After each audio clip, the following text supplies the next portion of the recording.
आता हे तिसरं प्रकरण आहे, ते आपण थोडा वेळ वाचूया. सद्गुरु पै माऊली मातोश्री माईना प्रथम कृतज्ञपूर्वक वंदन.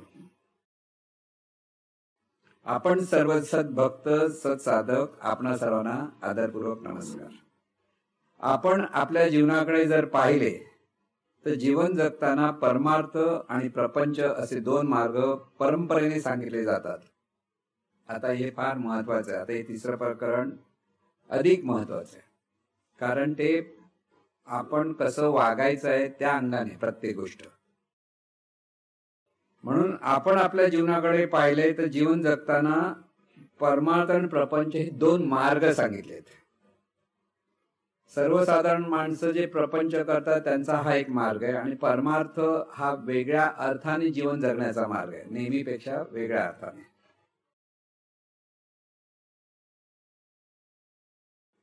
एक परमार्थ प्रपंच असे दोन मार्ग परंपरेने सांगितले जातात. एक निवृत्ती मार्ग आणि एक प्रवृत्ती मार्ग. म्हणजे परमार्थ हा निवृत्ती मार्ग आहे, प्रपंच हा प्रवृत्ती मार्ग आहे. प्रपंचात आपण काहीतरी करायला प्रवृत्त असतो, रिॲक्ट होतो ना पटकन, ती प्रवृत्ती आहे आपली. रिॲक्ट प्रवृत्ती म्हणजे स्वभाव एका बाजूने, किंवा दुसऱ्या बाजूने जी वृत्ती सतत प्रगट होते त्याला प्रवृत्ती, आणि जी वृत्ती प्रगट होत नाही त्याला म्हणतात निवृत्ती. आता ही वृत्ती म्हणजे काय? वृत्ती कशाला म्हणायचं? वृत्ती कशाला म्हणायचं?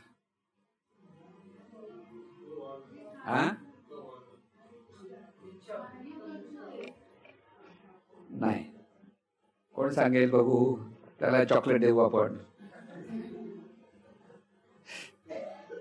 वृत्ती आपण बऱ्याच वेळेला हा शब्द वापरलाय म्हणून मी विचारतोय. हा,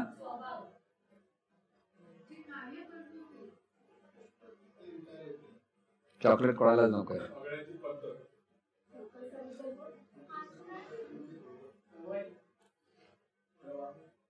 मी अमुक आहे ही वृत्ती आहे. किती वेळा सांगितलेलं आहे पूर्वी, आता नाही सांगत, नवीन नाही सांगितलेलं आहे. मी अमुक आहे म्हणजे तुम्हाला विचार तुम्ही कोण, लगेच नाव सांगता ना, मी अमुक. ती आपली वृत्ती आहे.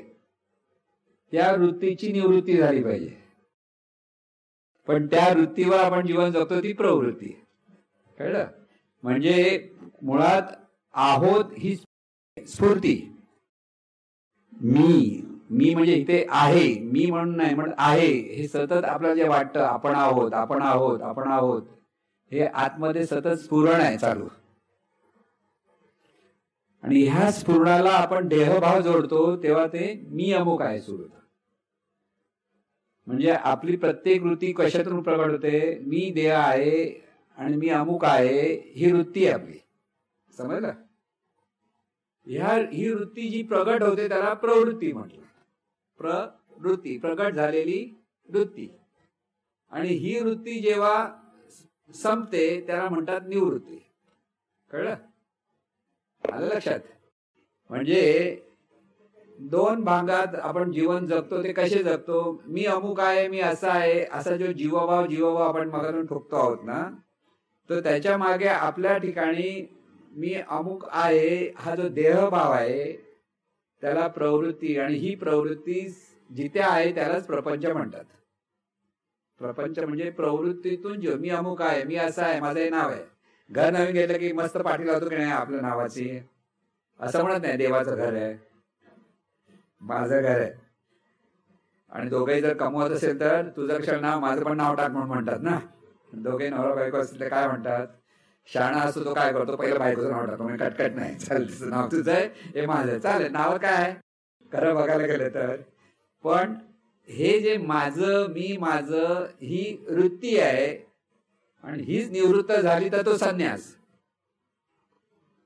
पण ती निवृत्ती नसेल तर तो प्रपंच. आणि परमार्थ याचा अर्थ प्रवृत्तीचा मार्ग आणि निवृत्तीचा मार्ग. परमार्थ म्हणजे निवृत्तीचा मार्ग, आणि निवृत्ती म्हणजे आपल्याकडे जी वृत्ती आहे, वृत्ती म्हणजे देहाच्या अपेक्षेत मी देह, आणि देहाला ठेवलेलं नाव म्हणजे मी, ही आपली वृत्ती आहे. आणि त्या वृत्तीतून आपण सगळे जीवन जगतो ती वृत्ती प्रगट होते. माझं, मला असावं, मला ते हवं, हे सगळं होतं ना, ते त्याला म्हणतात आपण प्रवृत्ती. म्हणून हा निवृत्तीचा मार्ग आहे परमार्थ, आणि प्रवृत्ती म्हणजे प्रपंच मार्ग आहे. संन्यास म्हणजे निवृत्ती मार्ग आणि प्रपंच म्हणजे प्रवृत्ती मार्ग. म्हणून तथाकथित संन्यास आणि निवृत्त होऊन प्रपंचात राहिलेला संन्यासी याच्यात फरक आहे. तथाकथित घरदार सोडून जातात त्यांना लोक निवृत्ती म्हणतात, ते निवृत्ती नाही. इथे प्रपंचात राहून आपली वृत्ती मी आणि माझं बाजूला करून जे आपण जीवन जगतो तेव्हा ती असते ती निवृत्ती, तो खरा संन्यासी. ज्ञानेश्वर माऊलींनी सांगितलं, आपण सांगतो असं नाही. मी आणि माझेपण विसरले ज्याचे अंतःकरण, तो संन्यासी जाण निरंतर. निरंतर संन्यास येतो. त्यासाठी संन्यास घ्यायला पाहिजे म्हणजे घरदार सोडायला पाहिजे, हिमालयात जाऊन बसलं पाहिजे अशी काही गरज नाही. पण कधी कधी लोकांना खुमखुमी येते, संन्यास घ्यायला पाहिजे, असं घेतलं पाहिजे, असं बऱ्याच लोकांना वाटतं मध्ये मध्ये. पण ते उगीच तेवढ्यापुरते कधी कधी वैताग येतो, तर वैताग असतो, संन्यास नसतो, वैताग येतो. काय त्रास देतात सगळेजण, आपल्याला जाऊया हिमालयात बसायला. पण हिमालयात जायला गेल्यावर कळेल काय हाल आहे ते. कळलं ना. इथून छान वाटतं, लांबून डोंगर साजरे असतात. मग प्रपंचात आपण जिथे सुखी आहोत तिथे राहायचं, पण मी आणि माझं हे दूर करायचंय. प्रापंचिक विषयांच्या अंगाने निवृत्त असणे, देह, संसार, बायका, मुले, नातेवाईक किंवा विश्व या संदर्भात ज्या वृत्ती आहेत त्या विरहित राहणे म्हणजे निवृत्ती. आता ह्या संदर्भात वृत्ती म्हणजे मी आणि माझं हीच आपल्याकडे वृत्ती असते, किंवा मलाच हवं. या तीन गोष्टीतून आपलं सगळं जीवन चाललेलं असतं. कोणताही विषय घ्या तुम्ही सर्वसाधारण माणसाचा, तर मी असतो, माझं असतं, की मला हवं असतं, की मला आवडतं, मला आवडत नाही, हवं, हे नको मला, अशी सतत भाषा जी आपल्याकडे असते त्याला प्रवृत्ती म्हटलेलं आहे. त्याशिवाय विरहित झालं तर तिथे निवृत्ती. म्हणजे मी आणि माझं गेलं तर खरं निवृत्ती. याच्या उलट विश्वाच्या अपेक्षेत, संसाराच्या अपेक्षेत, कुटुंबाच्या अपेक्षेत, मानवी जीवनाच्या अपेक्षेत आपल्या वृत्ती प्रवाहित करणं म्हणजे प्रवृत्ती. म्हणजे ह्या सगळ्या अपेक्षेत, प्रत्येक गोष्टीच्या अपेक्षेत मी आणि माझं आणि मलाच हवं ह्या अंगाने जेव्हा आपण सर्वांशी संबंधित होतो तेव्हा तो आपला प्रपंच असतो, म्हणजे ती प्रवृत्ती असते. तिथे हे सर्व जीवन परमेश्वराचं आहे, हे सर्व आपलं सद्गुरूंचं आहे, ह्या भावात केलं तर तुम्ही निवृत्त झाले. निवृत्त म्हणजे खूप कठीण आहे असं काहीच नाही. माझं माझं जे मला वाटतं ते माझं काहीच नाही आहे, ते सद्गुरूंचं म्हणा की परमेश्वराचं म्हणा. ही वस्तुस्थिती जर सतत लक्षात ठेवली की आपलं वागणंच बदलतं. खरं मनापासून केलं तर, वरवर नाही, आतून अंतःकरणातून आपल्याला ती भावना असली पाहिजे, आणि त्यामुळे ती निवृत्ती तिथे येते. मानवी जीवनाच्या अपेक्षेत आपल्या वृत्ती प्रवाहित करणं म्हणजे प्रवृत्ती, असे दोन मार्ग सांगितले जातात. त्यामुळे प्रापंचिक माणसाला जर परमार्थाच्या गोष्टी आज सांगायला गेलो, त्यात बरीच तरुण मंडळी असतात, त्यांना ते नकोसे वाटते. त्यांना वाटतं परमार्थ आपला मार्ग नाही, पैसे मिळवायचे आहेत, खायचे आहे, प्यायचं आहे, ऐश्वर्यात राहायचं आहे, एवढ्यापुरतीच ते विचार करतात. आपले नातेवाईक, ज्या समाजात आपण राहतो त्यात आपला मोठेपणा कसा दाखवता येईल ह्याकडे प्रापंचिक माणसाची मनोवृत्ती असते. म्हणजे आपले नातेवाईक व ज्या समाज, म्हणजे नातेवाईक समाज म्हणजे आपल्या जवळचं जग, थोडक्यात तिथे आपला मोठेपणा दाखवण्याचा आपला कळत न कळत प्रयत्न असतो. मी काहीतरी वेगळा आहे, मोठा आहे, असं जे सतत माणसाला जे वाटतं आहे, ती प्रापंचिक माणसाची मनोवृत्ती असते, म्हणजे ती प्रवृत्ती असते. ज्याच्याकडे ऐश्वर्य आहे, पैसे आहेत, त्यांना परमार्थ नकोसा वाटतो. हात जोडले की बस झाले, अगदीच काही करता नाही आले तर देवाची पूजा करणं, सत्यानाची पूजा करणं, किंवा सणासुदीला निर्णय देवांच्या जयंत्या साजरा करणं, पारायण करणं, श्लोक म्हणणं, ह्यात परमार्थ आहे असा त्यांचा एक समज असतो. त्यामुळे त्यांना ह्यात जास्त गुंतायचं नसतं. त्यांना पैसे मिळवायला वेळ कमी पडत असतो, किंवा मौज मजा करण्यासाठी वेळ कमी पडत असतो, मोबाईलवर बोलण्यासाठी वेळ असतो, पण इतर गोष्टींसाठी वेळ नसतो. एकाच कुटुंबातली माणसे जरी एकत्र बसली तरी बराच वेळ त्यांचा मोबाईल बघण्यात जात असतो. असे जे आजचे जीवन आहे. म्हणून अशा प्रापंचिक माणसाला जर परमार्थाच्या गोष्टी सांगूया असं जर कोणी प्रयत्न करीत असेल तर ते त्याला टाळण्याचा प्रयत्न करतात. आपला हा अनुभव आहे बऱ्याच लोकांचा. तुम्ही सांगितलं तर त्यांना नकोच वाटतं, कारण त्यांना त्यांचं जीवन बरोबर वाटतं, कारण त्यात त्यांना आनंद घेता येतो, सगळं घेता येतोय. म्हणजे ती प्रवृत्ती ही, त्या प्रवृत्तीने उद्या आपल्याला काय नुकसान होणार आहे त्यांना माहित नसतं, पण आता ते मौज मजा करतायत आणि त्यामुळे त्यांना ते नकोस वाटतं. निवृत्ती मार्गाला गेलेले जे लोक आहेत त्यांना प्रपंचातली गोष्टी करणे, निवृत्ती म्हणजे पारंपरिक संन्यासी लोकांच्या बाबतीत आपण सांगतो, जे संन्यास घरदार सोडून जे गेले आहेत त्यांना प्रपंचातली गोष्टी करणं म्हणजे पाप आहे असं वाटते. त्यांना जेवण जर कोणी दिलं तर जेवण जेवायचे, पण चवीमध्ये अडकायचं नाही, त्याचा आनंद घ्यायचा नाही, नुसते पोट भरण्यासाठी जेवायचं, अशी त्यांची धारणा असते. यावरून एक भाग लक्षात येईल की प्रपंच वा परमार्थ ह्या दोन्ही ठिकाणी लोकांची मानसिकता अशी आहे की बऱ्याच लोकांना खरा प्रपंचही कळत नाही आणि खरा परमार्थही कळत नाही. त्यामुळे ना प्रपंच ना परमार्थ, तुका दोहीकडे चोर, असे जे तुकाराम महाराज सांगतात त्याप्रमाणे धड प्रपंचही होत नाही, धड परमार्थही होत नाही. म्हणजे इथे मार्ग दोन आहेत, पण दोन्ही मार्गाबद्दल सर्वसाधारण माणसाच्या ठिकाणी अज्ञान आहे. ज्याला ते प्रपंच म्हणतात तो धड प्रपंचही नसतो, आणि ज्याला ते परमार्थ म्हणतात तो धड परमार्थही नसतो. प्रपंच असो किंवा परमार्थ, दोन्हीकडे माणसाला सुख हवे असते. आता शेवटी माणसाला जीवनामध्ये काय हवं आहे? सुख हवंय. मग तो प्रपंच करणार असो की परमार्थ करणार असो, सुखासाठी प्रत्येक जण जीवन जगत असतो. प्रापंचिक माणूस पैसे मिळाले, मनासारख्या सर्व गोष्टी मिळाल्या की मी सुखी होईन असे म्हणतो, तर संन्यासी माणूस मला आत्मसुख मिळाले तर मी सुखी होईन असे म्हणतो. पण दोघांनाही सुखच हवे असते, आनंदच हवा असतो. किंबहुना जो जो माणूस जन्माला येतो तो सुख मिळवण्याचा प्रयत्न करीत असतो, पण मार्ग मात्र विविधतेने हाताळत असतो. प्रत्येकाला सुखच हवे आहे, पण ते नेमके काय सुख हवे आहे ते त्याला कळत नाही. त्याच्यातून जीवनामध्ये, समाजामध्ये जो गोंधळ आपण पाहतो त्यातून स्पर्धा येतात, एकमेकावर सत्ता गाजवण्यासाठी अराजकारण केले जाते. अखंड सुख मिळवण्यासाठी आपली जीवनाकडे पाहण्याची दृष्टी कशी असली पाहिजे हे महत्वाचं आहे. म्हणून प्रपंच आणि परमार्थ यामध्ये एका दृष्टीचा फरक आहे असे सद्गुरू पै माऊली सांगायचे, आणि ही दृष्टी म्हणजे ज्ञानदृष्टी. ही ज्ञानदृष्टी ज्याला प्राप्त होते तो प्रपंच आणि परमार्थ दोन्हीकडे सहजपणे हाताळू शकतो. त्याच्यासाठी घरदार सोडायला नको, फक्त ज्ञानदृष्टीने जीवनाकडे कसे पाहायचे हे लक्षात आले पाहिजे. जीवन जगण्याची कला शिकायची असेल तर खरा परमार्थ आणि खरा प्रपंच व्यवस्थित कळला पाहिजे. जगतात सर्वच, पण कसे जगायचे हे फार थोड्या लोकांना कळते. म्हणून इथे परमार्थ म्हटल्यावर जीवनाचा परमार्थ काय? परम म्हणजे अत्यंत सूक्ष्म, अत्यंत पवित्र. हे जे विश्व आपल्याला दिसते त्या विश्वाचा निर्माता तो परमात्मा, त्याच्यातून विश्व निर्माण झाले आणि त्या प्रत्येक निर्मितीमध्ये तेच तत्व तिथे नांदत आहे. परमार्थ हा एवढाच आहे.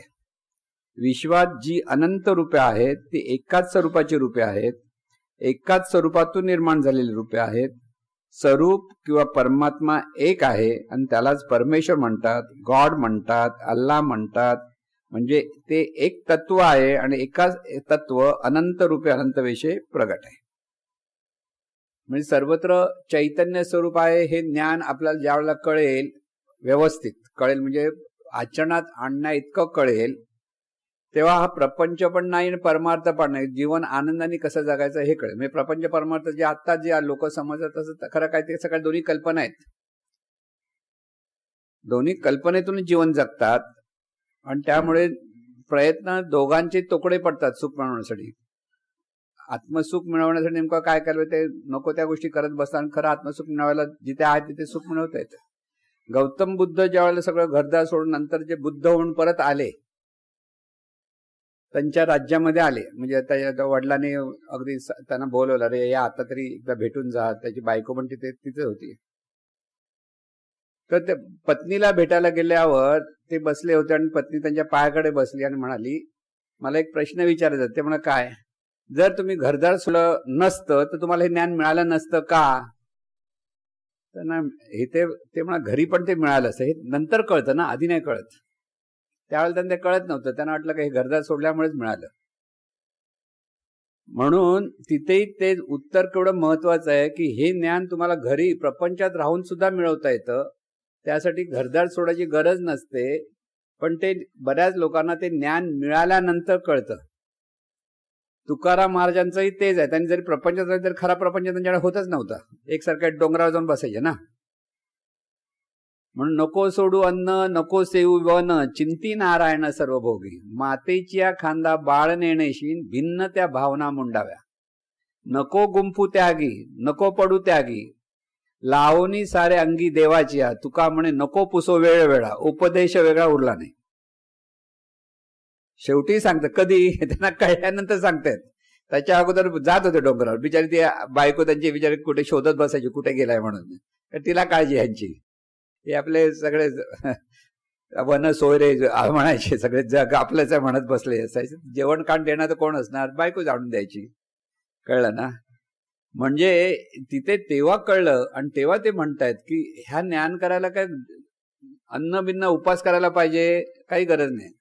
जंगलात जाऊन बसायला पाहिजे गरज नाही. नको सोडू अन्न नको सेवू चिंती नारायण. फक्त तुझं चिंतन पाहिजे. हे सगळं चैतन्य स्वरूपच आहे हे समजण्यासाठी चिंतन करावं लागतं. चिंती नारायण सर्व. म्हणून मातेच्या खांदा बाळ नेण्याशी भिन्न त्या भावना म्हणतो. ह्याचा अर्थ काय. त्या देशाकडे लोक खांद्यावर बाळाला बसवतात. आपण कडेवर घेतो ना. मुंबईत कडेवर घेतात खांद्यावर पण बसवत नाही. पण देशाकडच्या लोकांना ते बाळाला घेऊन जाताना खांद्यावर मग ते बाळ अगदी मस्त आहे की सगळीकडे बघत बसतं. बापाच्या जीवावर सगळीकडे भाव खातं. कळलं ना. तसं आपण चैतन्य स्वरूपाचा आहोत ह्या भावनेतून पहा. बाकी काय करायची गरज नाही. लक्षात आलं. भिन्न त्या भावना मुंड्या. म्हणून नको गुंपू भोगी. उगीच भोगाच्या मागे पण लागू नकोस आणि त्याग नकोस पडू त्यागी. मग त्याग करायच्या भानगडीत पण पडू नको. सुवर्ण मध्ये परत नको पडू गुंपी नको गुंपू भोगी नको पडू त्यागी लावणी सारे अंगी देवाच्या. सर्व आहे ते चैतन्य स्वरूपाचं आहे देवाचं आहे. माझं माझं नाही. माझं आलं की गोंधळ सुरू होतो. कळलं. माझी प्रॉपर्टी असं म्हटलं तर गोंधळ. माझं बँक अकाउंट एवढं हात नाही लावायचं त्याला. असं जर कोणी म्हण ते माझं सर देवाचं म्हणून शांत बसा. घ्यायचं द्यायचं द्या की नको देऊ तुमची इच्छा असते. पण जिथे माझं येतं तिथे हा सगळा गोंधळ होतो जीवनामध्ये. इथे हे सगळं जे जीवन आहे हे चैतन्य स्वरूपाचं आहे. हा सुवर्ण मध्ये आहे. म्हणून त्यागही करू नका आणि भोगातही गुंतू नका. दोन्हींचा आपल्याला अनुभव घेता आला पाहिजे. पण सुवर्ण मध्ये एका टोकाला जायचं नाही की दुसऱ्या टोकाला जायचं नाही. कळलं ना. तर त्या पद्धतीने हे जीवन आपल्याला जगायचं आहे.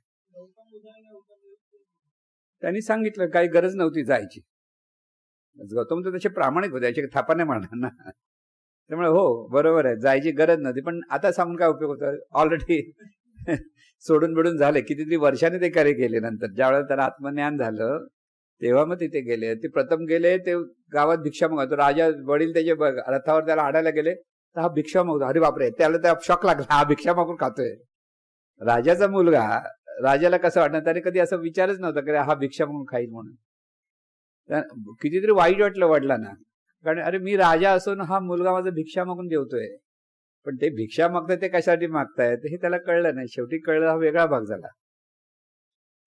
मग शेवटी त्याने ते तसेच परत फिरले. त्याला बोलायला पण नाही गेले. कारण राजाचा मुलगा भीक मागतो म्हटल्यावर आपण कसं म्हणतो लांबून बापन पोरगा काहीतरी वेडवाकडं करतो. तो काय म्हणतो नको बघूया जाऊन दे चला सोडून देऊया. असं होतं ना. त्यांच्या दृष्टीने ते तसं होतं. म्हणजे इतकं ते कठीण असतं कधी कधी काही गोष्टी. पण इथे गौतम बुद्ध स्थिर होते. त्यांना काहीच फरक पडत नाही. आणि त्यांनी ते स्पष्ट सांगितलं सुद्धा. आणि ते परत तेवढं भेटून तिथे राहिले नाहीत.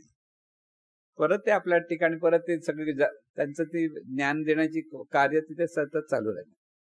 बिंबिसार राजाने त्यांना मग एक मोठं उपवन दिलं की तुम्ही इथे राहा. मग तिथे सगळे त्यांचे भिक्षुक राहिले. नंतर ते पूर्वी ते जंगलात बिगलात कुठे राहायचे. गावाच्या बाहेर राहायचे. असं हे करत नव्हते. मग तिथे ते सगळं सुरू झालं. मग तिथे त्यांच्या एक हे सगळं मठबीट आपण बघतो ना स्तूप वगैरे ते नंतरच्या काळात सुरू झालं. त्याच्या अगोदर कोण काही करत नव्हते. फक्त ते ज्ञान द्यायचे. अनेक लोक मात्र आकर्षित व्हायचे त्याच्या. राजपुत्र पण आकर्षित व्हायचे. बरे राजपुत्रांनी पण तिथे त्यांना ते हे झालेले त्या काळामध्ये. कारण त्यांच्या सांगण्याची जी पद्धत होती ना ती इतके प्रभावी व्हायचे ना सगळेजण की सगळं काही करायला मोकळे होते. पण त्यामुळे काय झालं घरदार सोडून सगळे यायला लागले. लक्षात घ्या बुद्धाने तिथून आल्यानंतर त्याचा चुलत भाऊ जो देवरत्ना होता तो व्यसनी होता. तो नेहमीच बुद्धाचा द्वेष करायचा. त्याच्या वडिलांना वाटलं तो नाही तर आता आपल्या भावाचा म्हणा देवरत्न, म्हणजे तो मोठा भाऊ होता. देवरत्न म्हणजे प्रथम झाला आणि त्याला अगोदर बुद्ध हा नंतर जन्माला आले. त्यांच्यानंतर लहान होते बुद्ध.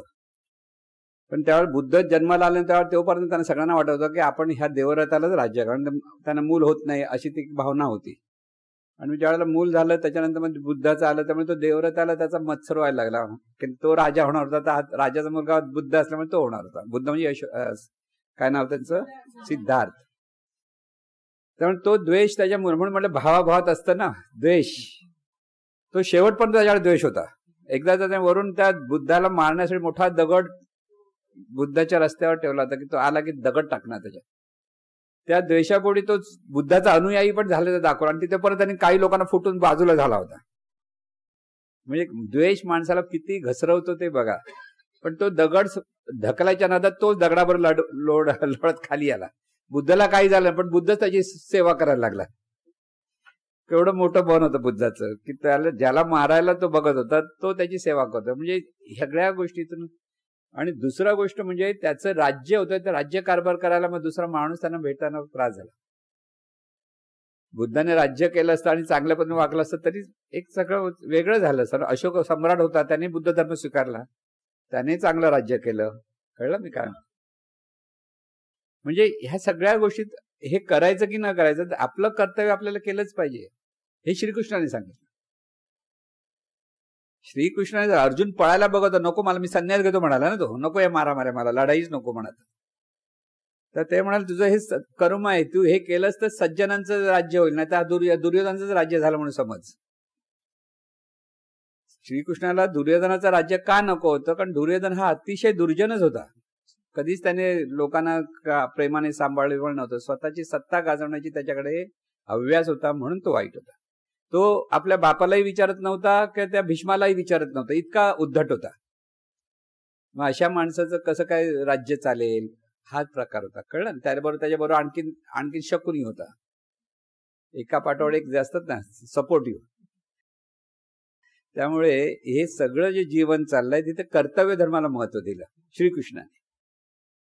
अर्थात बुद्धाचा जन्म नंतरचा आहे, आधीचा नाही. महाभारत 5000 वर्षापूर्वीचा म्हणतात आणि बुद्ध हा 2500 ते 3000 वर्षापूर्वीचा आहे, 2500 वर्षापूर्वीचा. पण बुद्धाने ते तत्वज्ञान मांडलं, दोघे आपापल्या परीने बरं, श्रेष्ठ कनिष्ठ भाग करायचा नाही, त्याचं ते दर्शन आहे. म्हणजे त्याचं त्यांनी ती पद्धत सांगली अशी वागा. त्यामुळे अनेक राजपुत्र वगैरे त्यावेळेला बुद्ध धर्मामध्ये गेलेले होते आणि तिथे मोठा समाज त्यांचा निर्माण झाला होता त्याच्यातून, असंही होतं. त्याच्यानंतर तो बुद्धाने परत संसार सोडायला पाहिजे असंही न सांगता संसारात राहून सुद्धा तुम्ही हे कार्य करा, असेही लोक मग त्यांचे हे झाले, अनुयायी झाले. कळलं ना. म्हणजे काही प्रापंचिक लोक नंतर अनुयायी झाले. पण सुरुवातीला बुद्धाकडे यायचं म्हणजे घरचा सोडून जायचं, सगळ्या केस कापायचे. मला एक प्रश्न पडला, बुद्धाने स्वतःचे केस बुद्धाचे केस असे वाढत होते आणि सगळ्यांना केस कापायला लावायचा. प्रश्न विचारावा असं का? तर अहंकार बाजूला होण्यासाठी केस कापायचे, कारण त्यावेळेला केसाचा असा मोठे राजपुत्र वगैरे असे लांब लांब केस असायचे ना. तर एक मोठा एक सौंदर्याच्या अपेक्षा बघायचं, ते एक बाजूला केलं की सगळं टक्कल दिसलं की अहंकार गेला, म्हणून सगळे टक्कल माणसं निरहंकार आहेत. असं समजायचं कारण नाही. असो, आपल्याला पुढे जाऊया ना. तर काय होतं, राहील विषय बाजूला. प्रत्येकाला सुख हवंय, पण ते नेमके काय सुख हवे आहे त्याला कळत नाही. त्याच्यातून जीवनामध्ये समाजामध्ये जो गोंधळ आपण पाहतो त्याच्यातूनच स्पर्धा येतात, एकमेकावर सत्ता गाजवण्याचे अराजकारण केले जाते. अखंड सुख मिळवण्यासाठी आपली जीवनाकडे पाहण्याची दृष्टी कशी असली पाहिजे हे महत्वाचे. म्हणून प्रपंच आणि परमार्थामध्ये एका दृष्टीचा फरक आहे असे सद्गुरुपाई माऊली सांगायचे. आणि ही दृष्टी म्हणजे ज्ञानदृष्टी. ज्याला प्राप्त होते तो प्रपंच आणि परमार्थ दोन्ही सहजपणे हाताळू शकतो. त्याच्यासाठी घरदार सोडायला नको, फक्त ज्ञानदृष्टीने आपल्या जीवनाकडे कसे पाहिजे हे लक्षात आले पाहिजे. जीवन जगण्याची कला शिकायची असेल तर त्याला खरा परमार्थ आणि खरा प्रपंच व्यवस्थित कळला पाहिजे. जगतात सर्वच, पण कसे जगायचे हे फार थोड्या लोकांना कळते म्हणून इथे परमार्थ म्हटल्यानंतर जीवनाचा परमार्थ काय? परम म्हणजे अत्यंत सूक्ष्म, अत्यंत पवित्र. हे जे विश्व आपल्याला दिसते आहे त्या विश्वाचा निर्माता तो परमात्मा आहे. त्याच्यातून हे विश्व निर्माण झाले आणि त्या प्रत्येक निर्मितीमध्ये तेच तत्व नांदत आहे. परमार्थ हा एवढाच आहे, विश्वात जे अनंत रूपे आहेत ते एकाच स्वरूपाचे आहेत आणि एकाच स्वरूपातून निर्माण झालेली रूपे आहेत. स्वरूप किंवा परमात्मा एक आहे आणि त्यालाच परमेश्वर म्हणतात, गॉड म्हणतात, अल्लाह म्हणतात. म्हणजे ते एक तत्व आहे आणि ते एकच तत्व अनंत रूपे अनंत वेशे प्रगट आहे आणि त्याचे सार ज्ञानेश्वर माऊलींनी सांगितले, अनंत रूपे अनंत वेशे म्या देखिले त्यासी बा परकुमा देवीवरू पूर्ण बाणली त्याची. देखता देखिला देखिला माये देवाचा देहो फिटला संदेहो निमाले दुजेपण. म्हणून चैतन्य स्वरूपच म्हटलं की दुजेपण निघून जातं. तुझं माझं की मलाच हवं हे जे सगळं आपल्याकडे जे आहे ते देहभावामुळे. एकदा मनापासून जर आपल्याला हे लक्षात आलं आहे ते सगळं चैतन्य स्वरूपाचं जीवन आहे. चैतन्य स्वरूप प्रत्येक रूपातून प्रगट आहे. एकच चैतन्य स्वरूप जाणीव रूपाने, जाणीवेच्या संस्काराप्रमाणे तिथे ते जाणीव वागते. पण सगळ्या जाणीवा एकाच चैतन्य स्वरूपाची आहेत. मग कोणत्याही राष्ट्रातला असो, धर्मातला असो, जातीतला असो, या पृथ्वीवर जेवढी माणसं आहेत, माणसाच्या बाबतीत म्हटलं तर तिथे एकच चैतन्य स्वरूप आहे.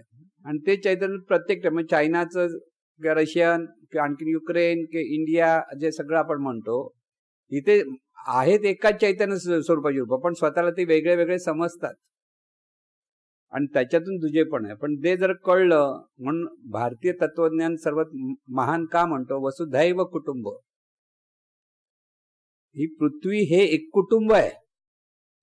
आपण म्हणजे हे माझं एवढंच कुटुंब आहे ना, आपलं कुटुंब म्हणजे सगळी माणसं म्हणजे आपलं हे कुटुंब आहे. ही ज्याच्याकडे भावना निर्माण होते तो सर्वांकडे समत्वाने पाहतो. ते जर पाहिलं नाही तर ते विषमता ही आलीच म्हणून समजा. म्हणून अनंत रूपे अनंत वेशे देखिले त्यासी बापर कुमा देवीवरू पूर्ण बाणिली कैसी. देखिला देखिला माये देवाचा देव फिटला संदेहो निमाले दुजेपण. हा देवाचा देव कोण? अनंत स्वरूप. देवाचं देव म्हणजे सर्व दिव्यत्व जिथून आलं ते अनंत स्वरूप आहे. ह्या अनंत स्वरूपाची सगळी रूपं आहेत म्हटलं की दुजे पण निघून जातं, वेगळं काहीच नाहीये. हे परमार्थाचे सार आहे. एकच अनंत, एकच स्वरूप अनंत रूपाने प्रगट आहे. हे मी जाणले आणि हे जेव्हा लक्षात आले तेव्हा तो कुठे आहे हा संदेह गेला, दुजे पण राहिले नाही. म्हणजेच परमेश्वर सर्वत्र आहे आणि सर्व रूपांमध्ये आहे हे तिथे कळलं की आता प्रवृत्ती निवृत्तीच्या अंगाने, प्रपंच आणि परमार्थाच्या अंगाने हा विषय आता परत समजवतोय आपण. चैतन्य स्वरूप सर्वत्रच आहे. मी म्हणतो ते सुद्धा चैतन्य स्वरूपच आहे आणि तू म्हणून ज्याला पाहतो तिथेही चैतन्य स्वरूपच आहे. जाणीव रूपाने विविधता आहे, शरीर रूपाने विविधता आहे, पण सगळी एकाच स्वरूपाची रूपं आहेत. हा बोध पुन्हा पुन्हा आपल्या लक्षात ठेवला पाहिजे. आणि आता हे एकच तत्व प्रत्येक रूपामध्ये आहे म्हणजे नेमके काय आहे? आता इथे गोंधळ कसा होतो बघा. इथे गोंधळ समजा आधी थोडंसं वाचून मग त्याच्यावर आपण चर्चा करू. म्हणजे साप दिसतो तोही परमात्मा आहे का? विंचू पाहिला तोही परमात्मा आहे का? किंवा एखादा गुणवंत मनुष्य असतो किंवा एखादा दुराचारी माणूस आहे तिथेही परमात्मा आहे का? देवळातील मूर्त्यांमध्ये मग त्या धातूच्या असेल, दगडाच्या असेल, तिथेही परमात्मा आहे का? त्याचा बोध ते सांगत आहेत की प्रत्येक ठिकाणी हे तत्व आहे, परमात्मा आहे. सद्गुरू पै माऊलीने हे अधिक स्पष्ट केले की जो अनंत रूप अनंत वेश आहे तो व्यवस्था रूपाने आहे, म्हणजेच विशिष्ट नियमाने रूपाची निर्मिती आहे. विविधतेत नियम आले आणि त्या नियमाप्रमाणे प्रत्येक रूप आलं. साप हा त्याला पाय नसतात पण तरी पण सरपटून चालणं हे त्याला बरोबर जमतं, कारण तो नियम आहे त्याचे. साप म्हटल्यानंतर आपण घाबरतो, पण तो काय पटकन आहे चालत चालत का आपल्याला येत नाही असं त्याला वळवळत येतो ना. म्हणजे ती एक व्यवस्था आहे, त्याच्या शरीराची ती एक व्यवस्था आहे. त्या व्यवस्थेप्रमाणे तिथे ते चैतन्य परमात्मा तत्व म्हणजे चैतन्य स्वरूप हा शब्द अर्थ आहे. हे चैतन्य स्वरूप सापाच्या ठिकाणी पण आहे, पशुपक्ष्यांच्या ठिकाणी सुद्धा आहे आणि माणसाच्या ठिकाणी पण आहे आणि दगडाच्या ठिकाणी. पण जे जे रूप आहे ते व्यवस्था रूपाने प्रगट आहे. व्यवस्था रूप म्हणजे विशिष्ट नियम तिथे कार्यरत होतात, म्हणून तिथे विविधता आहे. म्हणजे विशिष्ट नियमाने त्या रूपाची निर्मिती आहे, त्या रूपाची स्थिती आहे, आणि त्या विशिष्ट नियमाने त्या निर्मितीचा लय आहे. निर्मिती पण आहे, निर्मिती पण आहे, आणि तिथे लय पण आहे.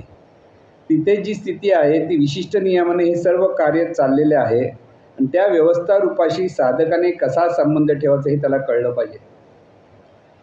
आपल्याला साप दिसला तर आपण घाबरतो, कारण आपल्याला त्याचं ज्ञान नाही आहे. फक्त तो चावतो, विषारी आहे. नंतर काही साप विषारीच नसतात, काही साप विषारी असतात. ज्याला माहिती आहे त्याला बरोबर माहिती आहे कोणता साप. बरं, विषारी साप आहे त्याला पकडायचं कसं आहे, पकडणारे सर्पमित्र जे असतात त्यांना बरोबर कळतं. आपण पकडू शकत नाही, आपला आधीच घाबरतो आपण, आणि साप आपल्याला घाबरतो. साप पण घाबरतो आणि आपणही घाबरतो, आणि तो भीतीतून तो दंश करतो. जसं आपण पहिल्यांदा जोराने ओरडतो ना, तो आपलं ओरड नसतं, तो दंश करतो. एवढंच काय तो फरक आहे. पण ज्याला ज्ञान आहे तो सापाला बरोबर पकडतो, किती कसाही कितीही मोठा असू दे.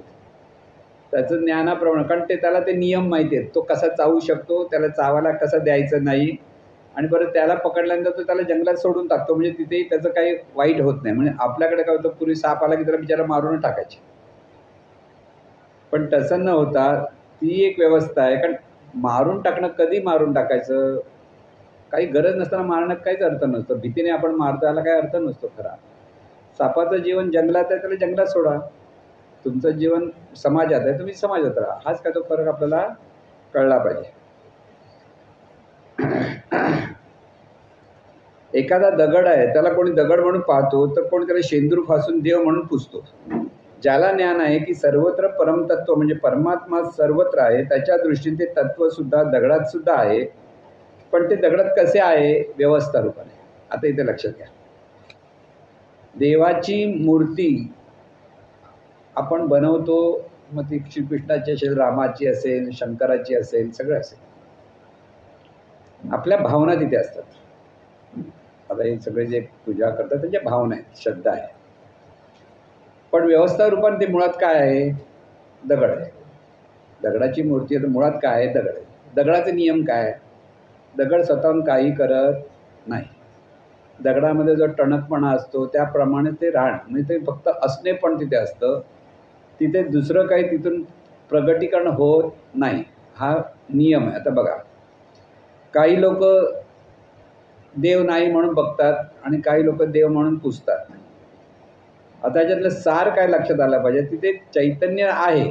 त्या चैतन्य स्वरूपाचं स्मरण करून त्या मूर्तीला, त्या रूपाला नमस्कार केला तरी तिथे चैतन्य स्वरूपाची भक्ती होते.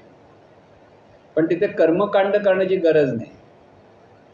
पुढे माणूस जो घसरतो कुठे, बाई शंकराला बेल हवा, विष्णू किंवा कृष्ण असेल तर तुळसच हवी,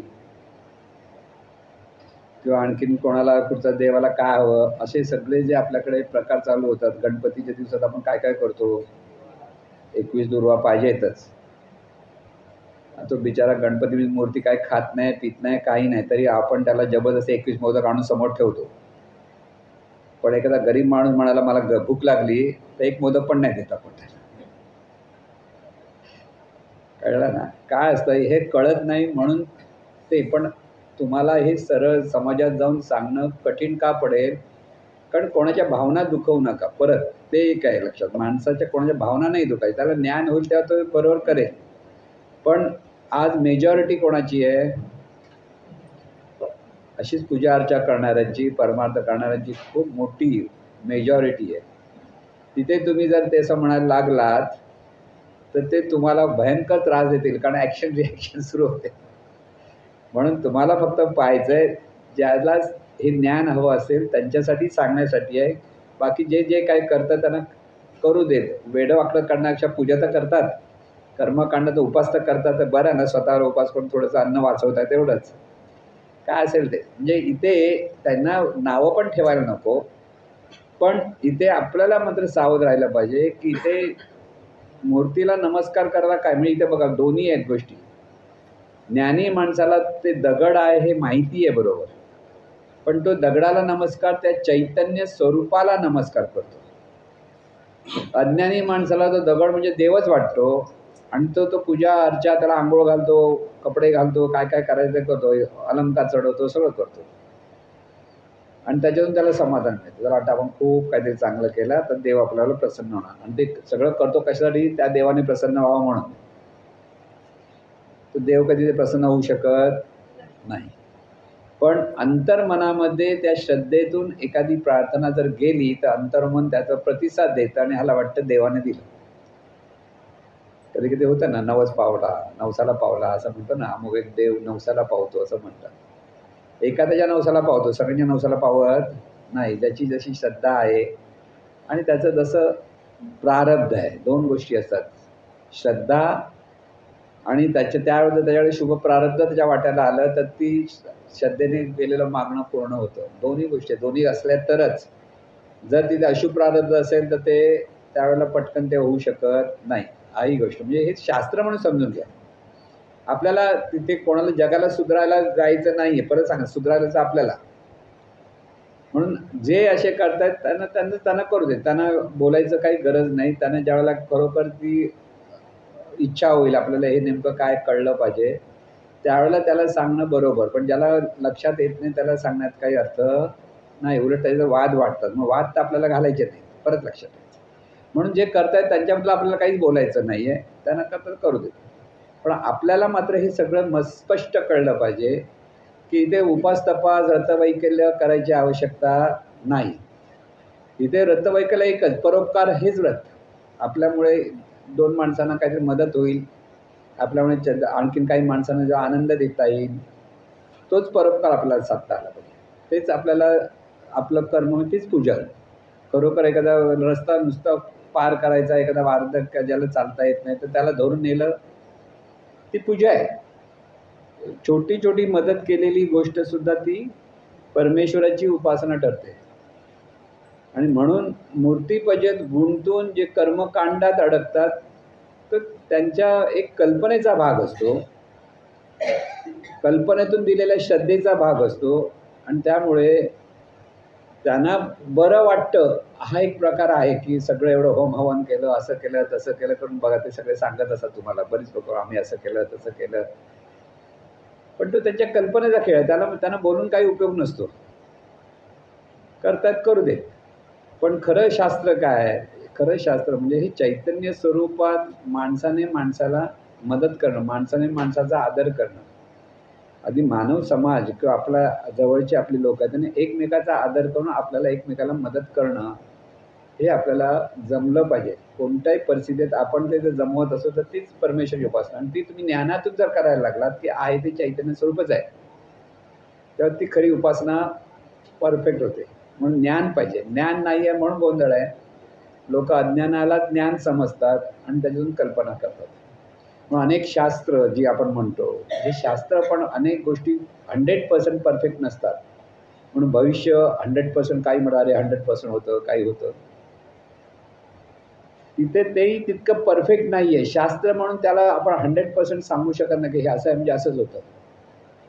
पण आपल्याला रंगवून सांगणारे लोक असतात. अरे त्याने असं केलं म्हणजे असं झालं, असं केलं. मग आपल्याला वाटतं अरे खरोखर तसं होतं का? कारण ते त्यांच्या श्रद्धेतून बोलत असतात. त्यांना फसवायचं वगैरे नसतं. पण असं झालं, तसं झालं, हे जे त्यांना वाटतं ते त्यांना कोणी सांगितलं असतं त्या भावनेतून करत असतं. म्हणून नियम लक्षात घ्या. नियम काय आहेत? आपण ज्या पद्धतीने विचार करतो त्याप्रमाणे आपल्याला परिणाम मिळणार.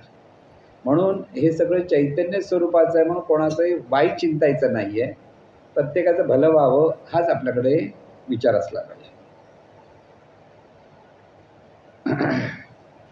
ज्याला हे ज्ञान आहे की सर्वत्र परमतत्व म्हणजे परमात्मा सर्वत्र आहे, त्याच्या दृष्टीने ते तत्व दगडात सुद्धा आहे. पण ते दगडात कसं आहे? व्यवस्था रूपाने.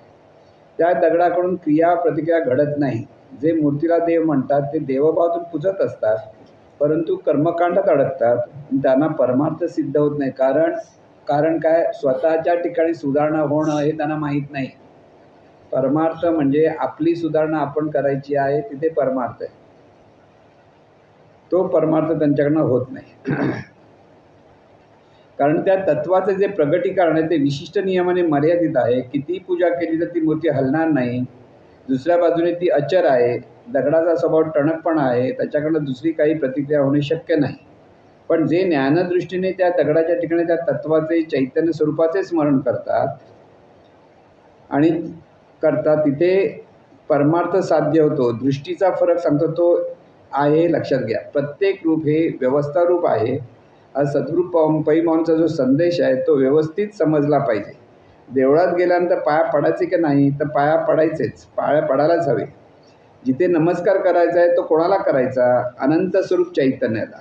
आणि अनंत स्वरूप चैतन्य नमस्कार करतो ह्या भावात तो केला पाहिजे. तिथे हनुमंताची मूर्ती असेल, शंकराची पिंडी असेल, रामाची मूर्ती असेल, कृष्णाची मूर्ती असेल, तिथे चैतन्य स्वरूपाला नमस्कार करायचा, तिथे दिव्यत्वाला नमस्कार करायचा. ही खरी देवाची भक्ती झाली. म्हणजे मूर्तीलाही नमस्कार करायला काही हरकत नाही असं नाही म्हणत आता आम्ही ज्ञान झालो आम्हाला नाही नमस्कार करायचा, असं काही नाही. तिथे त्या चैतन्य स्वरूपाला नमस्कार केला ती झालं. पूजा करताना मन प्रसन्न होण्यासाठी अगरबत्ती लावावी, वातावरण मंगलमय होण्यासाठी फुले ठेवावीत, पण ते केलेच पाहिजे असे नाही. मनापासून चैतन्य स्वरूपाला नमस्कार करा, इथे परमार्थ येतो. इथे सर्वत्र चैतन्य स्वरूपच आहे हा जो बोध आहे, ही जी ज्ञानदृष्टी आहे, त्या ज्ञानदृष्टीतून प्रत्येक ठिकाणी पाहता आले पाहिजे. पूजा अर्चा करणं, रतवैकल्य करणं ह्यामध्ये चैतन्य स्वरूपाचे अखंड स्मरण असणे फार महत्त्वाचे असते. सर्वसामान्य लोकांना हे कळत नाही, पण संतांना ते कळते म्हणून ते सांगतात. इथे एकनाथ महाराजांचं वाक्य, माझे नि अनुसंधाने विण, स्नान संध्या तप होम दान, सर्वही अधर्म जाण, मत भजन ते नव्हे. एकनाथ महाराजांनी स्पष्ट सांगितलं. किती वर्षापूर्वी? 700 वर्षापूर्वी. मोगमायच्या 700 वर्षापूर्वी. आणि ते 700 वर्षापूर्वी त्यांनी सांगितलेलं आहे, पण अजूनही लोकांना ते कळत नाही की अनुसंधानातून म्हणजे चैतन्य स्वरूप आहे या स्मरणातून जर केलं तर ती पूजा. आणि त्या स्मरणाशिवाय तुम्ही स्नान संध्या तप होम दान सगळं जर करताय ना परमार्थच्या नावाखाली, तर ते धर्मच नाही, तो अधर्म आहे. आणि ते माझं भजनच नाही, ते माझं म्हणजे भजन म्हणजे पूजनच नाही आहे, इतकं ते स्पष्ट सांगतात. वरील प्रत्येक गोष्ट करताना जर दिव्य स्वरूपाचे अनुसंधान नसेल तर ते माझे भजन नव्हे. सर्वसामान्य लोकांना वाडवडिलांनी शिकवल्याप्रमाणे पूजा अर्चा करतात. सर्वसामान्य लोक वाडवडिलांनी शिकवल्याप्रमाणे पूजा अर्चा करतात. सोमवारचा मंगळवारचा उपास करतात. तेवढे केले की आपण फार मोठे परमार्थ केला असे समजले जाते, पण ते तसे नाही. स्वरूपाच्या स्मरणातून जीवन जगणे म्हणजेच देवाचे भजन, देवाचे पूजन हे सतत लक्षात ठेवायचे. अस्पष्ट परमार्थ आपल्याला कळला पाहिजे की ते कसल्याही पूजेचा अवडंबर नाही करायचं आहे, पण सर्वत्र चैतन्य स्वरूपच आहे म्हणून सर्वांचा आदर करायचा, हेच भजन पूजन. समजलं? प्रत्येक ठिकाणी व्यवस्था रूप आहे. जसे दगडाच्या ठिकाणी म्हटले तसे झाडाच्या ठिकाणी पहा. वनस्पती आहे, झाड आहे, त्या झाडापासून बऱ्याच गोष्टी आपल्याला मिळत असतात. उदाहरणार्थ सावली मिळते, काही पाने औषधी असतात, फांद्या औषधी असतात, मुळे औषधी असतात, आपल्याला फळे मिळतात, फुले मिळतात. हा झाडाचा स्वभाव आहे, म्हणजे त्या व्यवस्था रूपाचा स्वभाव आहे. ती निर्मिती तशी आहे. मग त्या झाडाला नमस्कार करायचा म्हणजे त्या अनंत स्वरूपाला नमस्कार करतो ह्या भावात करायचा.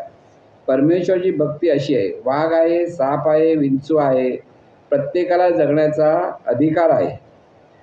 ज्याची त्याची जागा आहे तिथे त्याने आनंदाने राहावे. म्हणून तुकाराम महाराज म्हणतात, सर्प विंचू नारायण परी त्यांचे वंदावे गुरु. व्यवस्था रूपाने नारायण आहेत. साप स्वतःहूनच चावायला येत नाही. आपण काही त्रास दिला असेल तर त्या भीतीपोटी चावतो. वाघ एक तर भुकेपोटी किंवा भीतीपोटी माणसाला खातो. प्रत्येक रूप हे व्यवस्थारूप चैतन्य आहे, व्यवस्थारूप परमेश्वर आहे. वनस्पती म्हणा, जलचर म्हणा, मुळात आहे ते चैतन्य स्वरूपच आहे. म्हणून त्या व्यवस्था रूपाचा जो स्वभाव आहे तो त्याला कळला आणि त्या स्वभावाशी सुसंगत राहून त्याच्याशी ते रूप सुखी राहू दे, आपणही सुखी राहू, ह्या भावनेतून आपण जेव्हा वागायला लागतो तेव्हा ते देवाचे भजन झाले आणि देवाचे पूजन झाले. इथे स्तोत्र म्हटलं पाहिजे, स्तुती केली पाहिजे, काही त्याची आवश्यकता नाही. समजलं? सद्गुरू पैमावली यांनी या बाबतीत परमेश्वराची व्याख्याच केली की निसर्ग नियमासहित स्वयंचलित स्वयंनियंत्रित नैसर्गिक पद्धतशीर व्यवस्था म्हणजे परमेश्वर. म्हणजे जे जे आकाराला आलेलं आहे ती व्यवस्था कशी आहे, निसर्ग नियमासहित आहे, ते निसर्ग नियम आहे. स्वयंचलित आहे, स्वतःच ती निर्मिती आहे, स्वतःच तिथे लय आहे, ते स्वतः त्या तिथे जीवन आहे. स्वनियंत्रित आहे म्हणजे तिथे सगळं कंट्रोल त्या नियमाप्रमाणे तिथे सगळं त्या रूपाचं असतो. आणि ही अशी सहज असते, नैसर्गिक म्हणजे सहज निर्माण झाली पद्धतशीर व्यवस्था आहे. म्हणून प्रत्येक रूप हे व्यवस्था रूप, त्याचा अर्थ हा आहे. त्याची ही व्याख्या त्यांनी केली. म्हणजेच व्यवस्था रूप जग म्हणजे परमेश्वर. आपण सर्व आनंदाने जगण्यासाठी व्यवस्था लागते. मी पासून संपूर्ण विश्वापर्यंत सगळीकडे जर पाहिले ही व्यवस्था आपल्याला दिसते. मग कुठेही तुम्ही जर पाहायला लागलात तरी सगळीकडे हे नियम चालले आहेत, त्या नियमाप्रमाणे सगळं चाललं आहे. तिथे व्यवस्था आहे. व्यवस्था म्हणजे विशिष्ट नियमाने तिथे निर्मितीचं कार्य चाललं आहे हे आपल्या लक्षात येतं. आपल्याकडून म्हणजे आपल्या मीकडून आपल्या शरीराकडे पाहिलं तर ती एक सुंदर व्यवस्था आहे. तर आपल्या ठिकाणी कशी सुंदर व्यवस्था इथे आपण आलो. आता जगामध्ये आहे, पशुपक्ष्यांकडे आहे, सगळ्या पद्धती पाहता मी म्हणून आपल्या स्वतःकडे पाहिलं तिथे सुंदर व्यवस्था आहे. कशी सुंदर व्यवस्था आहे, त्या शरीराच्या अंतर्गत अनेक व्यवस्था आहेत. म्हणजे अनेक व्यवस्था म्हणून शरीर आहे. इंग्लिशमध्ये त्याला सिस्टीम म्हणतात. डायजेस्टिव्ह सिस्टीम म्हणतात ना, नर्वस सिस्टीम, सगळ्या सिस्टीम म्हणजे व्यवस्था. म्हणून आपल्या शरीरांतर्गत अनेक व्यवस्था आहेत. त्या सर्व व्यवस्था एकमेकांना पूरक आणि पोषक झाल्यामुळे संपूर्ण शरीर एक व्यवस्था म्हणून कार्य करते. म्हणजे संपूर्ण शरीर एकच व्यवस्था नाही आहे. त्या शरीरात अनेक व्यवस्था आहेत. रक्ताभिसरण चाललं आहे, रेस्पिरेटरी सिस्टम, श्वसन संस्था चालला आहे, रेस्पिरेटरी सिस्टम, ब्लड सर्क्युलेशन म्हणतो, त्या रक्ताभिसरण संस्था म्हणतो आपण त्याला संस्था शब्द वापरतो मराठी. संस्था याचा अर्थ विशिष्ट नियमाने ते कार्य चालतं ते. म्हणून कोणती बाहेरची संस्था पण, आता ही संस्था म्हणजे आतली संस्था, बाहेरच्या संस्थेला पण त्यांचे स्वतःचे नियम, त्यांच्या नियमाप्रमाणे त्याने पाळले तर ती संस्था, ते नियम तोडले तर गोंधळ होतो. मग ती संस्था राहत नाही, तिचं मग ती लाईफ होते. लक्षात घ्या. म्हणून ही संस्था हा जो शब्द आहे त्याचा अर्थ व्यवस्था. म्हणजे प्रत्येक ठिकाणी ज्या संस्था म्हटलं की ते एक विशिष्ट नियमाने ते कार्य करून तिला संस्था म्हणायचं. त्या सर्व व्यवस्था एकमेकाला पूरक पोषक आहे. म्हणजे शरीराच्या ठिकाणी ज्या व्यवस्था आहेत ते एकमेकाला पूरक पोषक आहेत. म्हणजे सगळ्या एकमेकाला कनेक्टेड आहेत. त्याच्यामुळे अख्खं शरीर हे संपूर्ण व्यवस्था म्हणून कार्यरत आहे. डोळे, नाक, कान आदी ज्ञानेंद्रिय ही एक आनंद चाखण्यासाठी केलेली व्यवस्था आहे. व्यवस्था म्हणजे विशिष्ट नियमाने नियमित झालेली निर्मिती. त्या निर्मितीचे कार्य विशिष्ट नियमाने चालते आणि लयसुद्धा विशिष्ट नियमाने होत असतो. संपूर्ण विश्व एक भली मोठी व्यवस्था आहे. म्हणजे आता जसे शरीराच्या आता अनेक व्यवस्था आहेत, ते सगळे विश्व पाहिलं तिथे पण सर्व जे वेगळे नियम तर ते सगळ्या व्यवस्था आहेत आणि ते एकमेकाला पूरक पोषक आहेत. काही वेळा तारक आहेत, काही वेळा मारक आहेत. ही सुद्धा एक व्यवस्थाच आहे. प्रत्येक रूपाच्या ठिकाणी ही व्यवस्था आहे. फक्त त्याचा स्वभाव, त्याचे नियम व्यवस्थित आपल्याला पाहता आले पाहिजेत, समजून घेता आले पाहिजेत. सर्व सुखी व्हावेत म्हणजे काय, आपण सुखी व्हावे आणि इतरही सुखी व्हावे. इतर सुखी होण्यासाठी तसे विचार, उच्चार, आचार आपल्याकडनं होणे ही देवाची भक्ती. म्हणजे आपल्या विचार, आचरणातून जर समोरची माणसं जर सुखी होत असतील तर तुम्ही देवाची भक्ती करतात. संसारी मनुष्य असो किंवा संन्यासी मनुष्य असो, त्याला हे जमले तर सर्वत्र परमेश्वर कसा भरून राहिला हे कळेल. सर्वत्र परमेश्वर भरून राहिलेला आहे स्मरणात ठेवून जीवन जगणे म्हणजे परमार्थ. सर्वत्र चैतन्य स्वरूप व्यवस्था रूपाने प्रगट आहे. या दृष्टिकोनातून सर्वांचे भले व्हावे हे जेव्हा आपल्या मनात येते ती भक्ती. म्हणजे प्रपंच परमार्थासाठी ज्ञानदृष्टीची गरज आहे. एकदा ही ज्ञानदृष्टी कळली की मनुष्य ज्या ठिकाणी ज्या परिस्थितीत आहे त्या परिस्थितीत आनंदाने जगायला लागतो. अशा माणसाला कुठे स्पर्धा करायची नसते. एखाद्याने चांगले केले त्याचे कौतुक करेल, वाईट कृत्य करेल तर त्याच्यापासून दूर राहील. हा व्यवस्थारूप परमेश्वर प्रत्येक ठिकाणी आहे, डोळ्यांना दिसणार आहे. आता बघा, जो परमेश्वर डोळ्यांना दिसत नाही तेच परमेश्वराचं व्यवस्थारूप डोळ्यांना दिसतं.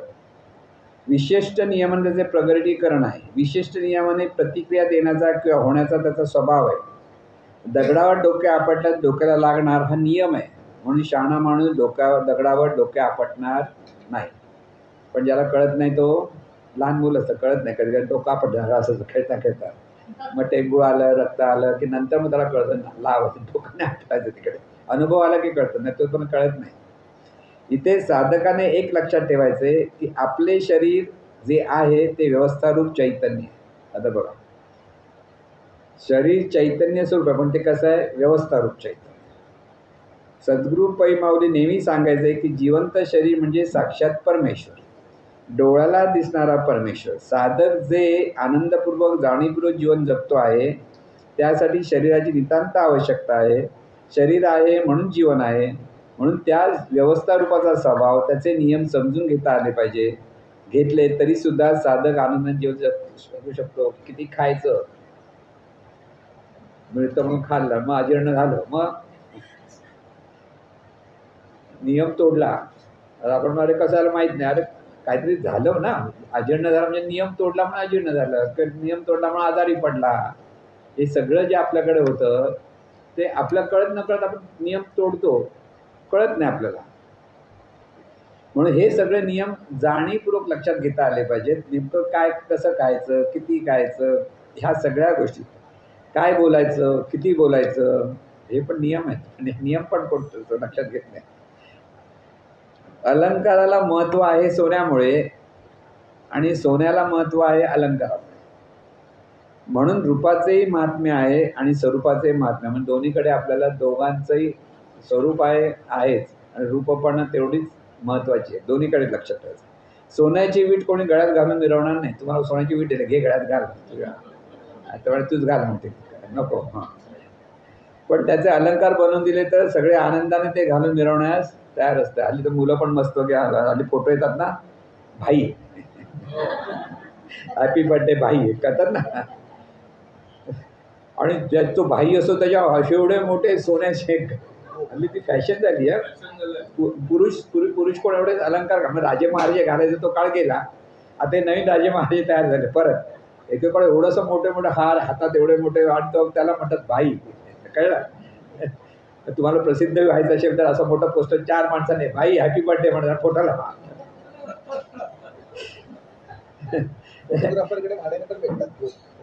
भाड्याने भेटतात बघा, आता हे नवीन फोटो काढायचा भाड्याने करा, परत देऊन टाका. कारण सोनं बघितलं म्हणजे त्याच्याकडे पैसा भरपूर आहे. म्हणजे सगळ्या गोष्टी कशा असतात ते बघा. असो, म्हणून त्याचे अलंकार बनवून दिले तर सगळे आनंदाने ते घालून मिरवण्यास तयार असतात. तसे हे विश्वरूप आहे आणि चैतन्य स्वरूपाची शोभा आहे, म्हणून संत सांगतात एका जनार्दनी एकपणे उभा. चैतन्याची शोभा शोभवित. माय जगन्नाथ बाप जगन्नाथ, अनाथांचा नाथ जनार्दन. आता काय सुंदर सांगितलं बघा, एका जनार्दनी. कोण सांगतंय? जनार्दन स्वामी सांगतात. पण ते कसे आहेत? एकनाथ जो आहे तो जनार्दन स्वामींचा आहे, तो एका जनार्दनी. सद्गुरू भक्ती कशी आहे त्यांच्यावरती बघा. एका जनार्दनी एकपणे म्हणे, तो एकच आहे, एकपणे उभा. म्हणजे जनार्दनाच्या ठिकाणी जे चैतन्य आहे तेच एकनाथ महाराजांकडे आहे आणि दोन्ही म्हणून ते एकच आहे. अनुभव आला सद्गुरू भक्तीतून ते सांगतात, ते काय मोठे पण सांगत नाही. एका जनार्दनी एकपणे उभा आहे, दोन्ही ठिकाणी ते एकच चैतन्य दोन्हीकडे आहे त्याच ज्ञानातून. आणि ते चैतन्याची शोभा शोभवतं की ह्या चैतन्य स्वरूपाची ती शोभा आहे. ते एक एक रूप म्हणजे ज्ञानातून प्रकट झालेलं रूप आहे. ते दोन्ही, एकनाथ पण ती अलंकार आहे आणि जनार्दन स्वामी पण ते अलंकार आहे. म्हणजे ती शोभा आहे त्या चैतन्य स्वरूपाची. पण ही कधी होतं की माय जगन्नाथ बाप जगन्नाथ, अनाथाचा नाथ जनार्दन. इथे सर्व जे आहे ते सद्गुरूचं आहे. ह्या भावात जेव्हा एकनाथ महाराज म्हणतात तर ते एकनाथ आणि जनार्दन वेगळे उरत नाहीत, तर ते एका चैतन्य स्वरूपाचं रूप आहे आणि तिथे ती खरी भक्ती आहे, तिथे तो आनंद आहे. हे चैतन्य स्वरूप सर्वांचा नाथ आहे. हे चैतन्य स्वरूप आहे म्हणून सगळे रूप आहेत. रूप म्हणजे व्यवस्था, रूप म्हणजे व्यवस्था रूप. विश्व असो की आपले शरीर, तिथे नियोजन आहे, रचना आहे, कौशल्य आहे, कल्पकता आहे, ज्ञान आहे. अशा सर्व गोष्टी म्हणून ते रूप आहे. म्हणून चैतन्य स्वरूपाच्या स्मरणातून प्रत्येकासाठी साधक जे करील ते इतरांनाही सुख देणारं असेल आणि साधकालाही सुख देणारं असेल. मग खरा साधक कोण? ज्याच्या बोलण्या वागण्यातून तो सर्वांना आनंद देतोय आणि स्वतःही आनंदात राहतो, तो खरा साधक, सत्साधक. कुणाही जीवाचा न घडो मत्सर, वर्म सर्वेश्वर पूजनाचे. म्हणजे त्या साधकाला कोणाचाही मत्सर नसतो, कोणाबद्दल द्वेष नसतो, आणि तेच खरं परमेश्वराचं पूजन आहे. आणि तिथे तुकाराम महाराज सांगतात, तुका म्हणे एका देहाचे अवयव, सुख दुःख जीव भोग पावे. कारण हे सगळं विश्व म्हणजे एक मोठा देह आहे. कोणाचा? परमेश्वराचा देह आहे. सर्व विश्व मिळून एक. जसं एका देहाचे अवयव कुठेही लागलं तरी दुःख कोणाला होतं? जीवाला. लागलं तर दुःख होतं. अपमान झाला तरी जीवाला दुःख. माझा अपमान केला, माझं हे केलं असं जे म्हणतो ना, तसंच ह्या व्यवस्थारूप जे हे सगळं विश्व आहे आणि त्या विश्वामध्ये आपण सगळे एकाच परमेश्वराचे आहोत, हे जर लक्षात आलं तर आपण कोणाला दुःख देणार नाही. सर्वांना आपण सुख द्यायचा प्रयत्न करणार, कारण ते आपलेच आहे. एकाला ज्याला आपण दुःख देणार म्हणजे ती सगळी ती व्यवस्था रूपामध्ये आपण छेद घालतो. तिथे भेद घातला की तिथे दुःख होतं आणि म्हणून ते करता कामा नाही. शरीराचे हातपाय आदी सर्व अवयव मिळून तो देह आहे. त्याप्रमाणे हे व्यवस्थारूप विश्व म्हणजे एकच चैतन्य स्वरूप आहे. हा बोध जर प्रत्येक साधकाला आकळता आला तर प्रत्येक रूपाकडे पाहताना ते चैतन्य स्वरूप आहे आणि या स्मरणातून प्रत्येकाचे भले व्हायला पाहिजे हे सहज लक्षात यायला लागेल. म्हणून देवा तूच सर्व आहेस, सर्वांचे भले होत आहे. हा जो मंत्र आहे, आत्ताच्या काळात हे महावाक्य आहे. पूर्वीचं वाम ब्रह्मास वगैरे महावाक्य होतं. आता आपल्या भाषेतलं महावाक्य काय? देवा तूच सर्व आहे. हे सगळं चैतन्य स्वरूपच आहे, चैतन्य स्वरूपाचीच रूप आहेत, म्हणून सर्वांचं भलं होत आहे. ही भावना आपल्याकडे सतत असावी. एवढा फक्त विचार जरा. शरीराकडे पाहिले देवा तूच सर्व आहेस, इतरांच्या शरीराकडे पाहिले देवा तूच सर्व आहेस. चैतन्य स्वरूप व्यवस्थारूपाने प्रगट आहे. मनुष्य, प्राणीमात्र इत्यादी सर्व व्यवस्थारूप आहेत. ही ज्ञानदृष्टी हवी. सर्व चैतन्य स्वरूपाची रूपे आहेत, परमात्मा स्वरूपाची रूपे आहेत. प्रत्येक रूपारूपामध्ये चैतन्य स्वरूपच आहे, पण ते विशिष्ट नियमाने नियमित आहे. म्हणजे हे परत दुसरी गोष्ट लक्षात आहे की रूप आहे पण तिथे विशिष्ट नियम आहेत, म्हणून ते विविधता आहे, पण ते चैतन्य स्वरूपच आहे, म्हणून त्याला व्यवस्थारूप म्हणतात. जर हे व्यवस्थारूप साधकाला कळायला लागेल तर हे सगळे विश्व म्हणजे मोठी व्यवस्था आहे. आणि या विश्वामध्ये ब्रह्मांड आहे, आकाशगंगा आहेत, अनंत सूर्यमालिका आहेत, ग्रहतारे आहेत. अशी एक एक पूरक आणि पोषक व्यवस्था मिळून विश्व ही व्यवस्था आहे. सूर्याच्या भोवती हे ग्रह अचूकपणे फिरत आहेत. आकाशगंगेमध्ये अनेक सूर्यमालिका आहेत, त्या प्रत्येक ठिकाणी ते फिरत आहेत आणि त्या आकाशगंगा कृष्णविवराभोवती फिरत आहेत आणि त्या विस्तारित होत आहेत. हे जेव्हा लक्षात येते की परमात्मा प्रत्येक रूपारूपामध्ये स्वतःला नियमाने नियमित होऊन प्रकट होत असतो. म्हणून परमात्म्याचा व्यवस्थारूप विस्तार म्हणजे जग. म्हणजे जग काय आहे? या चैतन्य स्वरूपाचं विस्तार रूप आहे, विस्तारलेलं रूप आहे, स्वतःला एक्सटेंडेड रूप.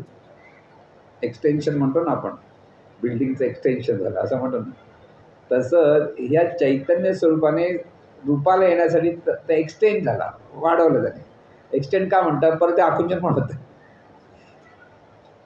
समुद्राला भरती आली की ती एक्सटेंडेड असते, इथपर्यंत समुद्र ह्याच्यावर येतो असं म्हणतो ना परत वेळा, आणि ओहोटी आली की तो परत जातो. तसे आपण एक्सटेंडेड आहोत, परत आतमध्ये जाणार, परत बाहेर येणार. कळलं?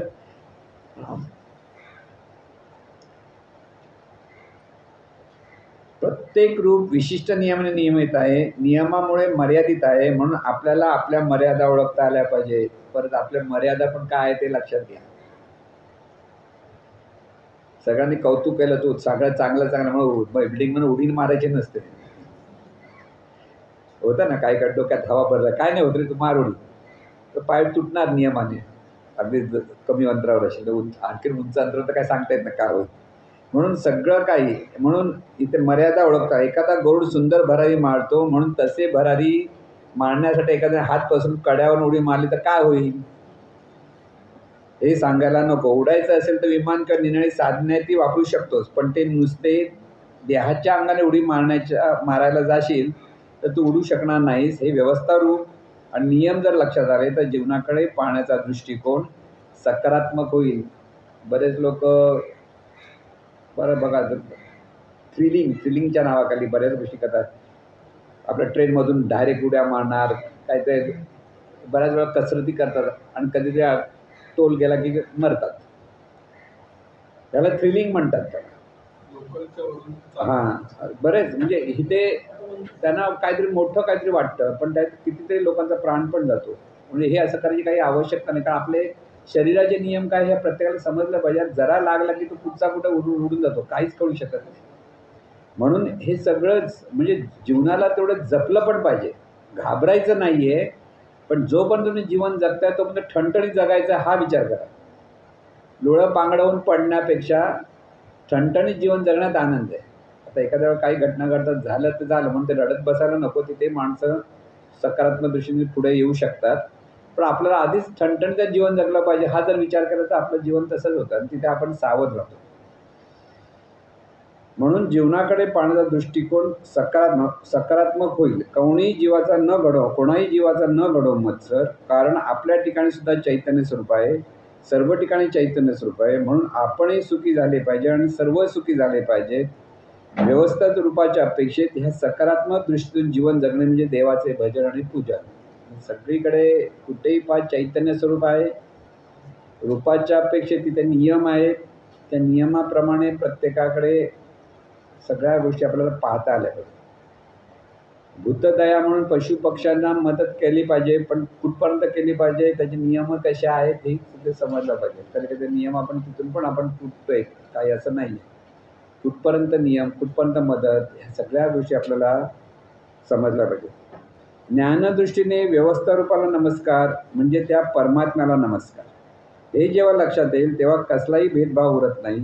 प्रत्येक ठिकाणी समत्वाने पाहता येते, आपलेपणाने पाहता येते, प्रेमाने पाहता येते, सर्वांच्या भल्याचे चिंतन होते. हे जेव्हा साधकाच्या आचरणातून सहज व्हायला लागते तेव्हा त्याला अनुसंधान असे म्हणतात. म्हणजे हे आता हॅमरिंग झालंय. आता प्रत्येक वेळा आपलं लक्ष जाईल ना, हा हे चैतन्य स्वरूप, हे चैतन्य स्वरूप, हे चैतन्य स्वरूप. प्रत्येक मनुष्याकडे बघितलं तर चैतन्य स्वरूप. मग आपण वागणं त्या नियमाने वागता आलं पाहिजे की त्याचं भलं होऊ दे, आपले करू, दोन्हीचं भलं. त्यागवृत्ती असे नाही. म्हणजे पूर्वीचा आदर्श असं म्हटलं की म्हणजे जीवन तो आदर्श मान्य नाही. एका टोकाचा आदर्श काय, आपलं काही झालं तरी चालेल पण दुसऱ्याला सुख दिलं पाहिजे अशी काही एक वृत्ती होती. त्याला एका टोकाचा आधार. जीवनविद्या सुवर्णमध्ये सांगते आपणही सुखी व्हायचं आणि समोरचाही सुखी झाला पाहिजे. एवढं काय, आपल्याला दुःख मिळू दे आणि दुसऱ्याला सुख मिळू दे ही जी भावना सुद्धा चुकीची आहे. कारण जसा विचार तसा जीवनात. आपल्याला सुख हवं आहे, आपल्याला ठणठणीतच जीवन जगायचं आहे, पण आपल्याबरोबर सर्वांना ठणठणीत जीवन जगायला पाहिजे हा विचार आला की बरोबर. कळलं? म्हणून हे सतत लक्षात आलं की अनुसंधान आपोआप म्हणजे चैतन्य स्वरूपच आहे. चैतन्य स्वरूप आहे, प्रत्येक ठिकाणी पाहतोय, बोलतोय, वागतोय, हे सगळं चैतन्य स्वरूपाचं आहे. चैतन्य स्वरूपाचं आहे किंवा सद्गुरू स्वरूपाचं. ही भक्ती जेव्हा आपल्याकडे होत असते आणि तेव्हा आपलं आचरण सर्वांप्रती समत्वाने होतं. समत्वाने होणं फार महत्त्वाचं. म्हणजे ते सतत चांगले समत्वाने पहा. सर्वांचा आदर करण्याची वृत्ती आपल्याकडे असली पाहिजे. ती जर नसेल तरी म्हणून आपली दृष्टीचा तर सगळीकडे आदरपूर्वक बघायची. सद्गुरूंकडे आदरपूर्वक बघतो की नाही? सद्गुरू बघायला सांगतं का आदरपूर्वक बघ असं म्हणावं लागतं का? नाही. सद्गुरू म्हटलं की तिथे आदरपूर्वक बघतो आपण. पण तेच दुसरीकडे गेलं की दृष्टी बदलते आपली. तिथे आपण पटकन त्याला कोणालाही जर गरीब माणूस आहे किंवा काही वाटलं नाही तर आरडाओरडा करायला आपण तयार असतो.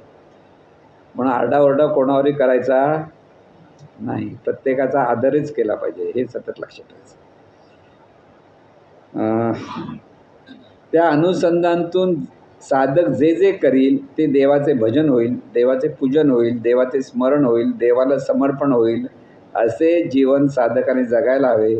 संतांचा जो उद्देश आहे, सद्गुरूंचा जो संदेश आहे, तो संदेश साधकाला आचरणात आणता पाहिजे. हे जोपर्यंत कळत नाही तोपर्यंत प्रपंचही साधता येत नाही आणि परमार्थही साधता येत नाही. परमार्थ आणि प्रपंच म्हणजे आनंदाने जीवन जगणं. खरा अर्थ काय? प्रपंच करतो म्हणजे काय? जर आनंदाने जीवन जगत असेल तर प्रपंच, आणि परमार्थ करताना आनंदाने जीवन जगलास तर परमार्थ. जर आनंदाने जीवन जगत नसेल तर परमार्थ कसला? म्हणून दोन्ही मार्ग आपण भेदभाव करतो. खरं म्हणजे आनंदाने जीवन जगणे म्हणजे परमार्थ आणि परमार्थ, असा प्रपंच आणि परमार्थ असा भेदच नाही. म्हणून सर्वांनी आनंदाने जीवन जगले पाहिजे, हा बोध सतत स्मरणात असला पाहिजे. आणि हा बोध प्रत्येक साधकाच्या अंतर्मनात मुरत राहो, ही सद्गुरूचरणी प्रार्थना. हे सगळं आपल्या आचरणाच्या अंगाने परमेश्वराला पाहायचं आहे. म्हणजे प्रत्येक ठिकाणी हे चैतन्य स्वरूपच आहे इतकं पक्क झालं पाहिजे.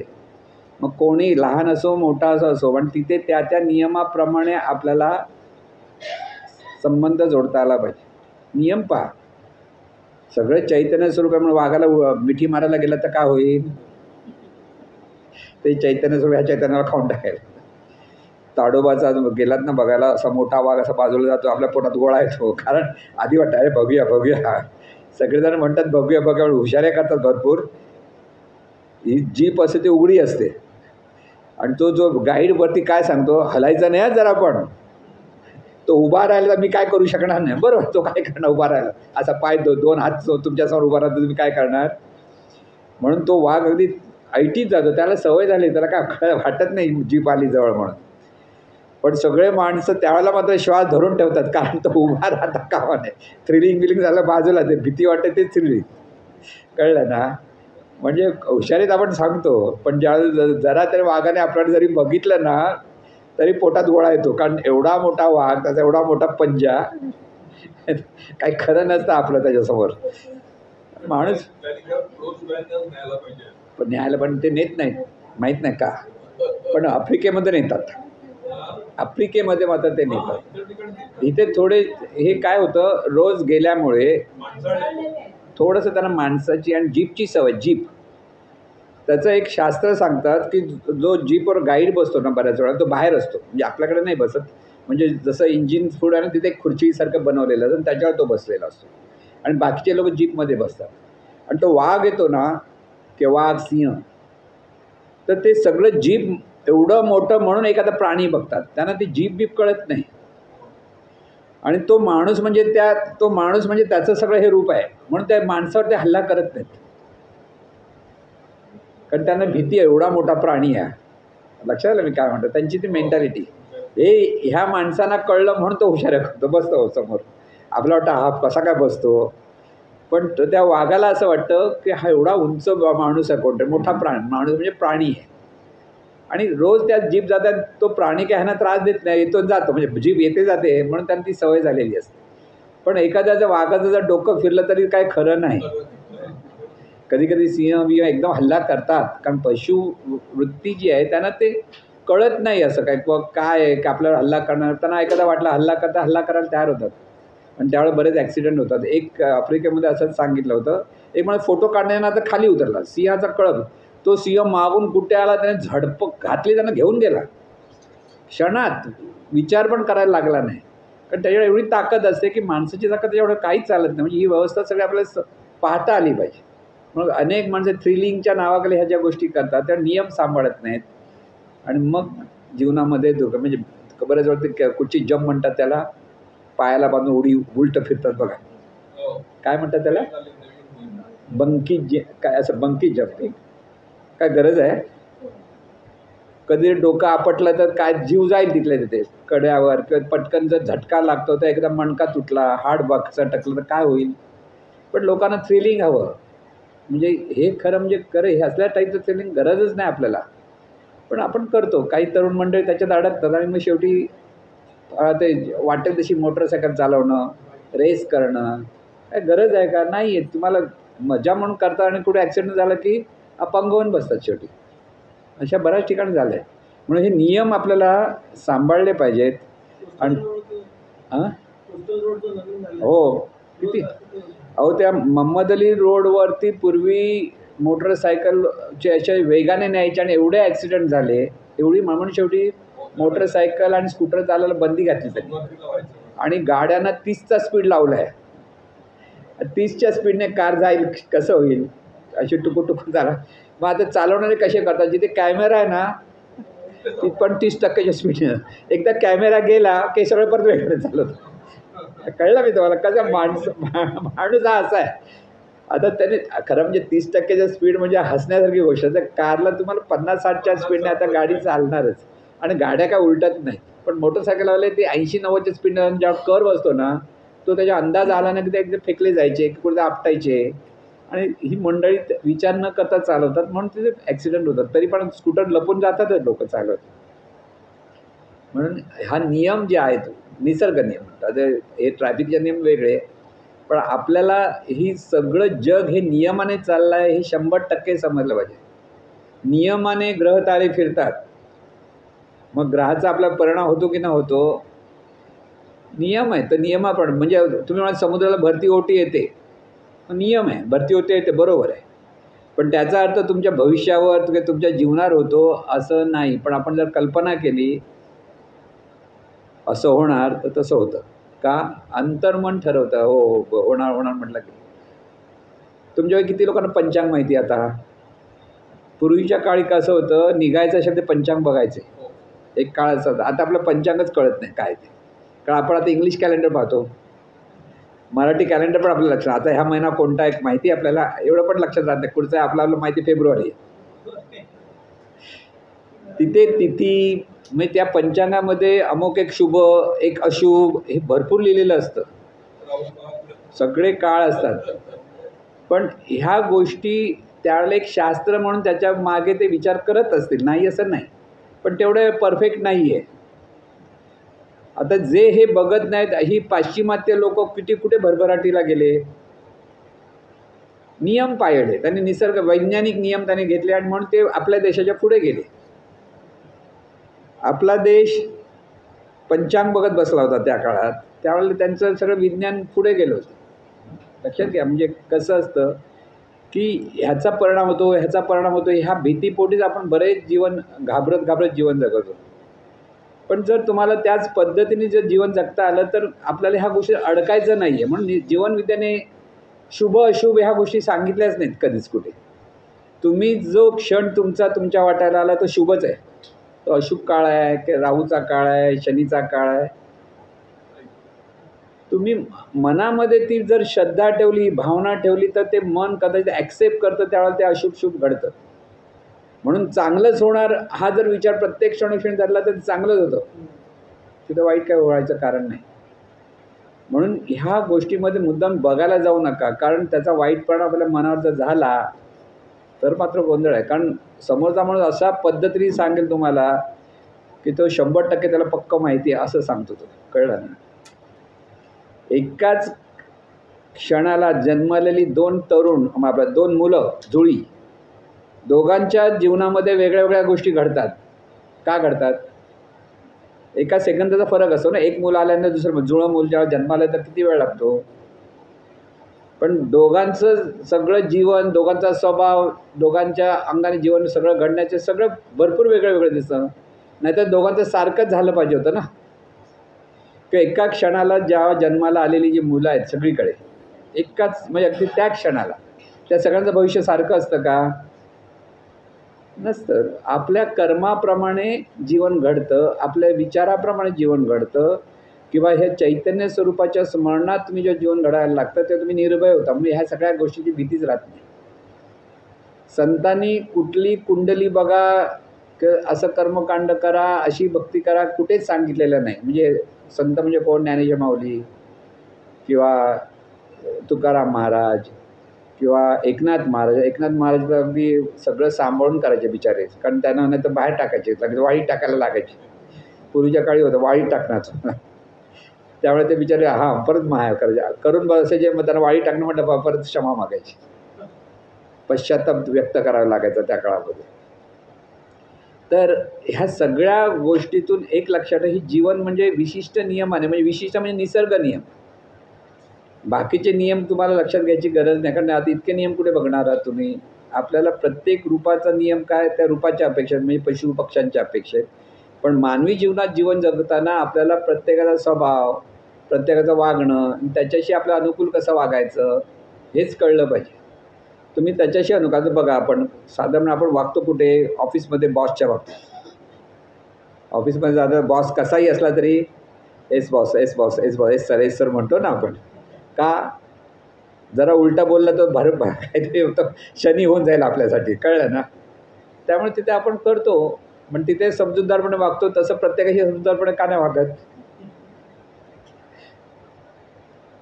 साधी गोष्ट आपण जेव्हा लक्षात घेतो की ऑफिसमध्ये जेव्हा एखाद्याला, आणि जर तो माणूस एखादा भांडणार असेल बॉसशी, त्याचं काय खरं आहे का?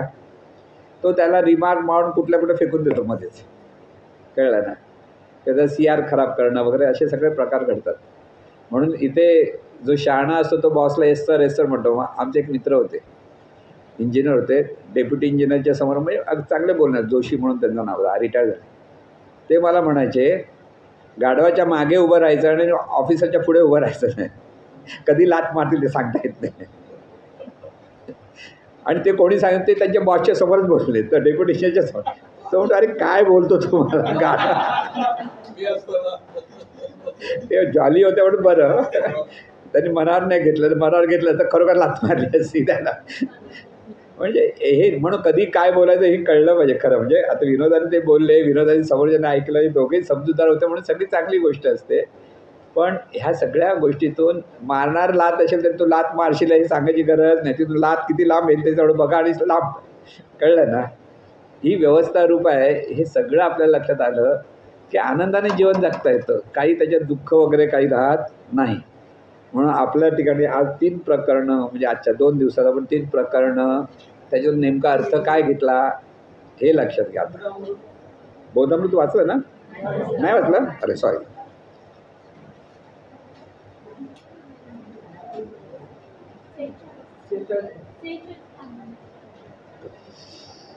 प्रपंच परमार्थ दोन्ही मार्गाने वाटचाल करणारे अचूक मार्गदर्शनाअभावी दिशा चुकतात. म्हणजे ते मार्गदर्शन नाही म्हणून लोक प्रपंच आणि परमार्थाच्या नावाखाली सगळ्या गोष्टी करताना आपण पाहतो.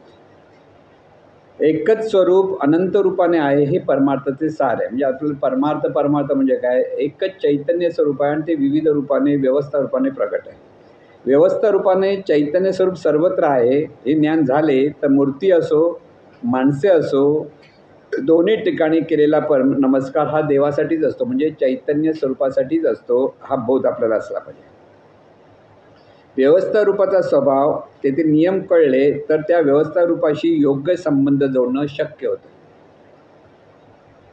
डोळ्यांना दिसणारा परमेश्वर म्हणजे मानवी डोळ्यांना दिसणारा चरवस्तूतील जिवंतपणा.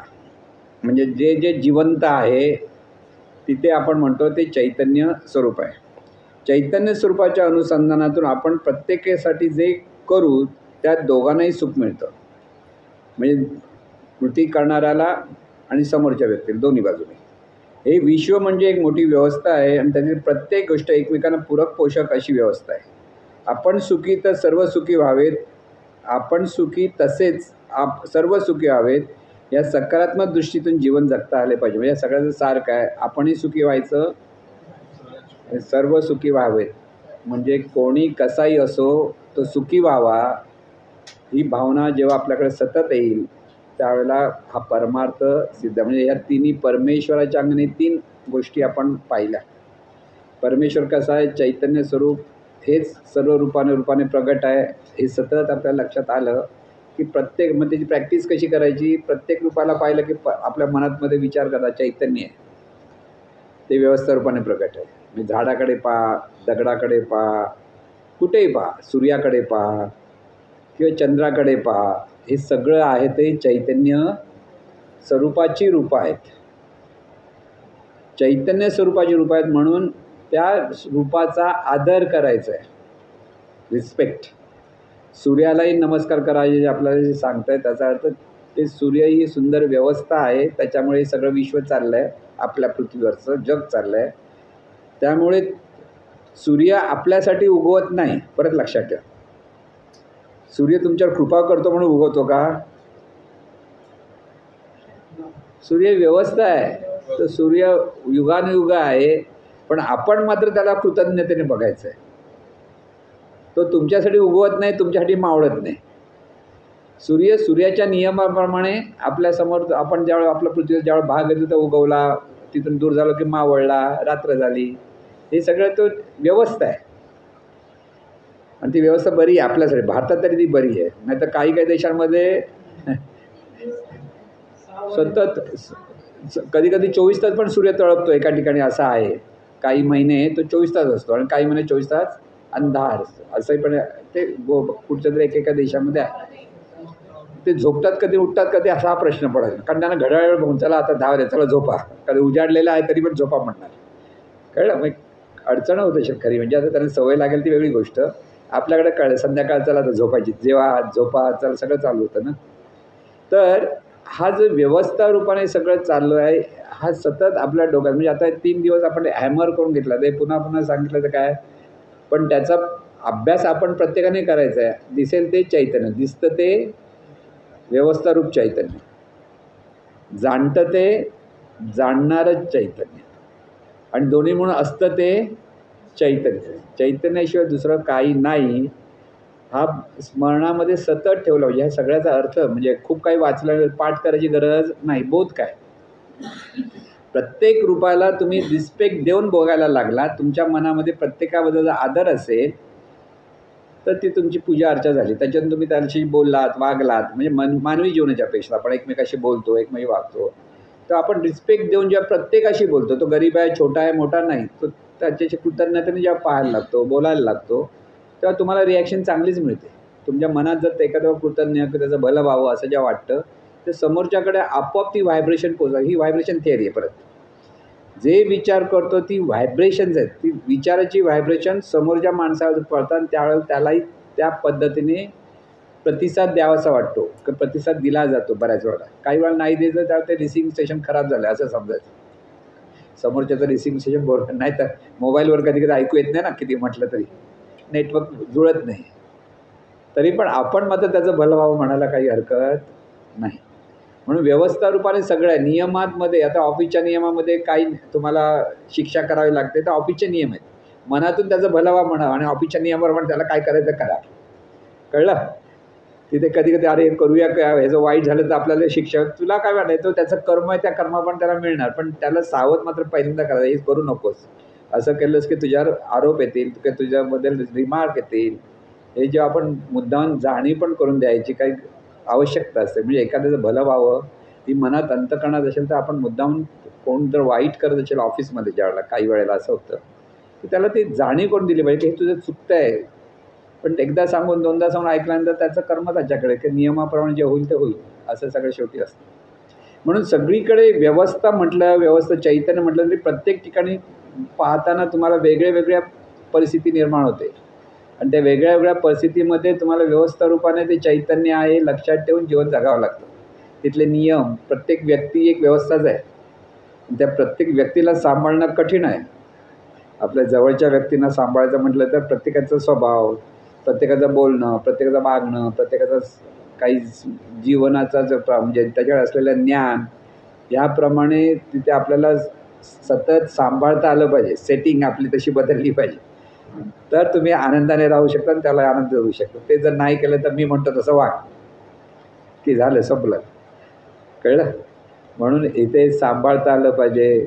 म्हणून इथे समता पाहिजे, सभ्यता म्हणजे आदर दाखवता पाहिजे, सामंजस्य वृत्ती पाहिजे, सहिष्णुता पाहिजे, लवचिकता पाहिजे, विनम्रता पाहिजे, आणि काय कृतज्ञता पाहिजे, आणि ईश्वरत्व पाहिजे. तेव्हा जीवनात समाधान निर्माण होईल.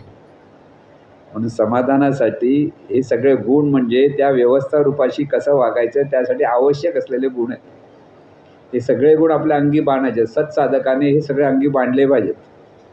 तिथे पर्याय नाही. तुला आनंदाने जिंकायचं आणि समोरच्याला आनंद द्यायचा असेल, ते सगळ्या गुणातून तुला वागलं तर तुला राग येणार नाही, द्वेष येणार नाही, मत्सर येणार नाही, काही होणार नाही. पण हे सतत आपल्याला सांगत राहून समत्वाने पाहिलं पाहिजे. हे सतत आपल्याला सांगत राहिलं पाहिजे की तिथं आदर समोरच्याचा केलाच पाहिजे, तो कसाही असो. आपल्याकडनं ते चैतन्य स्वरूपाचं रूप आहे हे सतत लक्षात ठेवायचं. व्यक्ती नव्हे तर ती चैतन्य शक्ती आहे हे जर स्मरण असेल तर आपल्याला बरोबर वागता येतं, बरोबर आपण ते सांभाळू शकतो.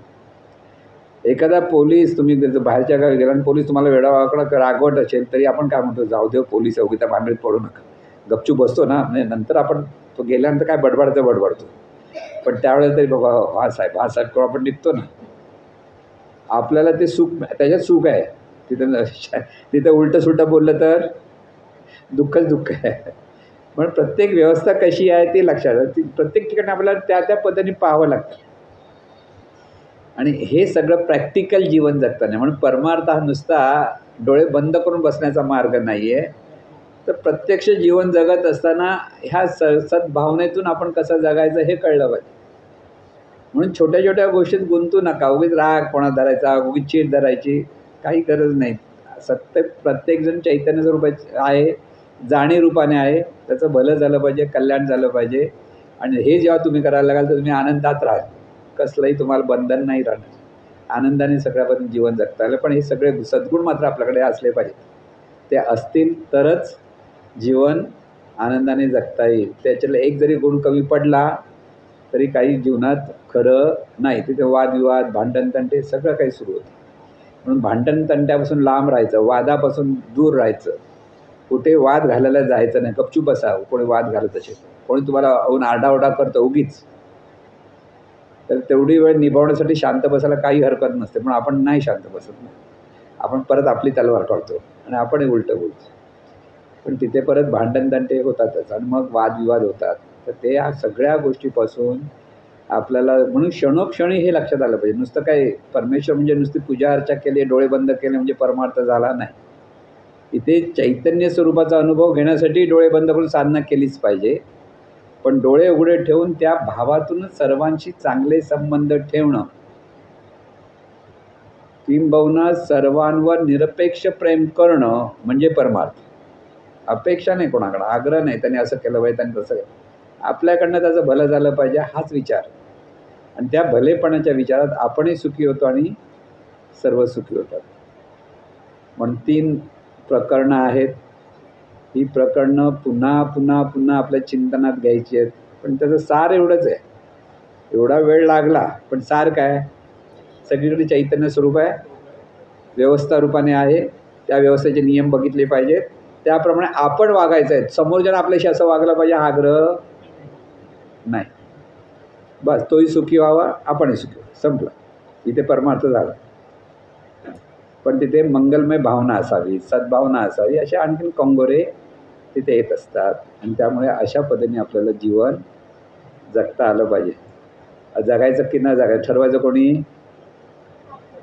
महाराज काय म्हणतात शेवटी, तूच आहे तुझ्या जीवनाचा शिल्पकार. ऐकायचं असेल करशील तर मिळेल, नाही केलं तर कर्माचं फळ तिथे आहेच. म्हणजे असं सर्व हा सगळा जीवनाचा भाग आहे. म्हणजे परमेश्वराचा वेद सोपा आहे, पण आपणच क्लिष्ट करून ठेवलेलं आहे. कसलीच गुंतागुंत नाही आहे, सगळं आहे ते सगळं स्पष्ट आहे. आणि स्पष्टपणे आपल्याला समजलं तर आपण आनंदाने राहू शकतो. तिथे कसलीही कर्मकांड करायची गरज नाही, कोणत्याही गोष्टीत वाहत जायची गरज नाही. फक्त शांतपणे स्थिर मनाने ह्या सगळ्या गोष्टी आपल्याला साध्य करता आल्या पाहिजेत. आपलं मन स्थिर असलं पाहिजे, शांत असलं पाहिजे, तर हे सगळं काही होतं. म्हणून 3 अध्याय संपले.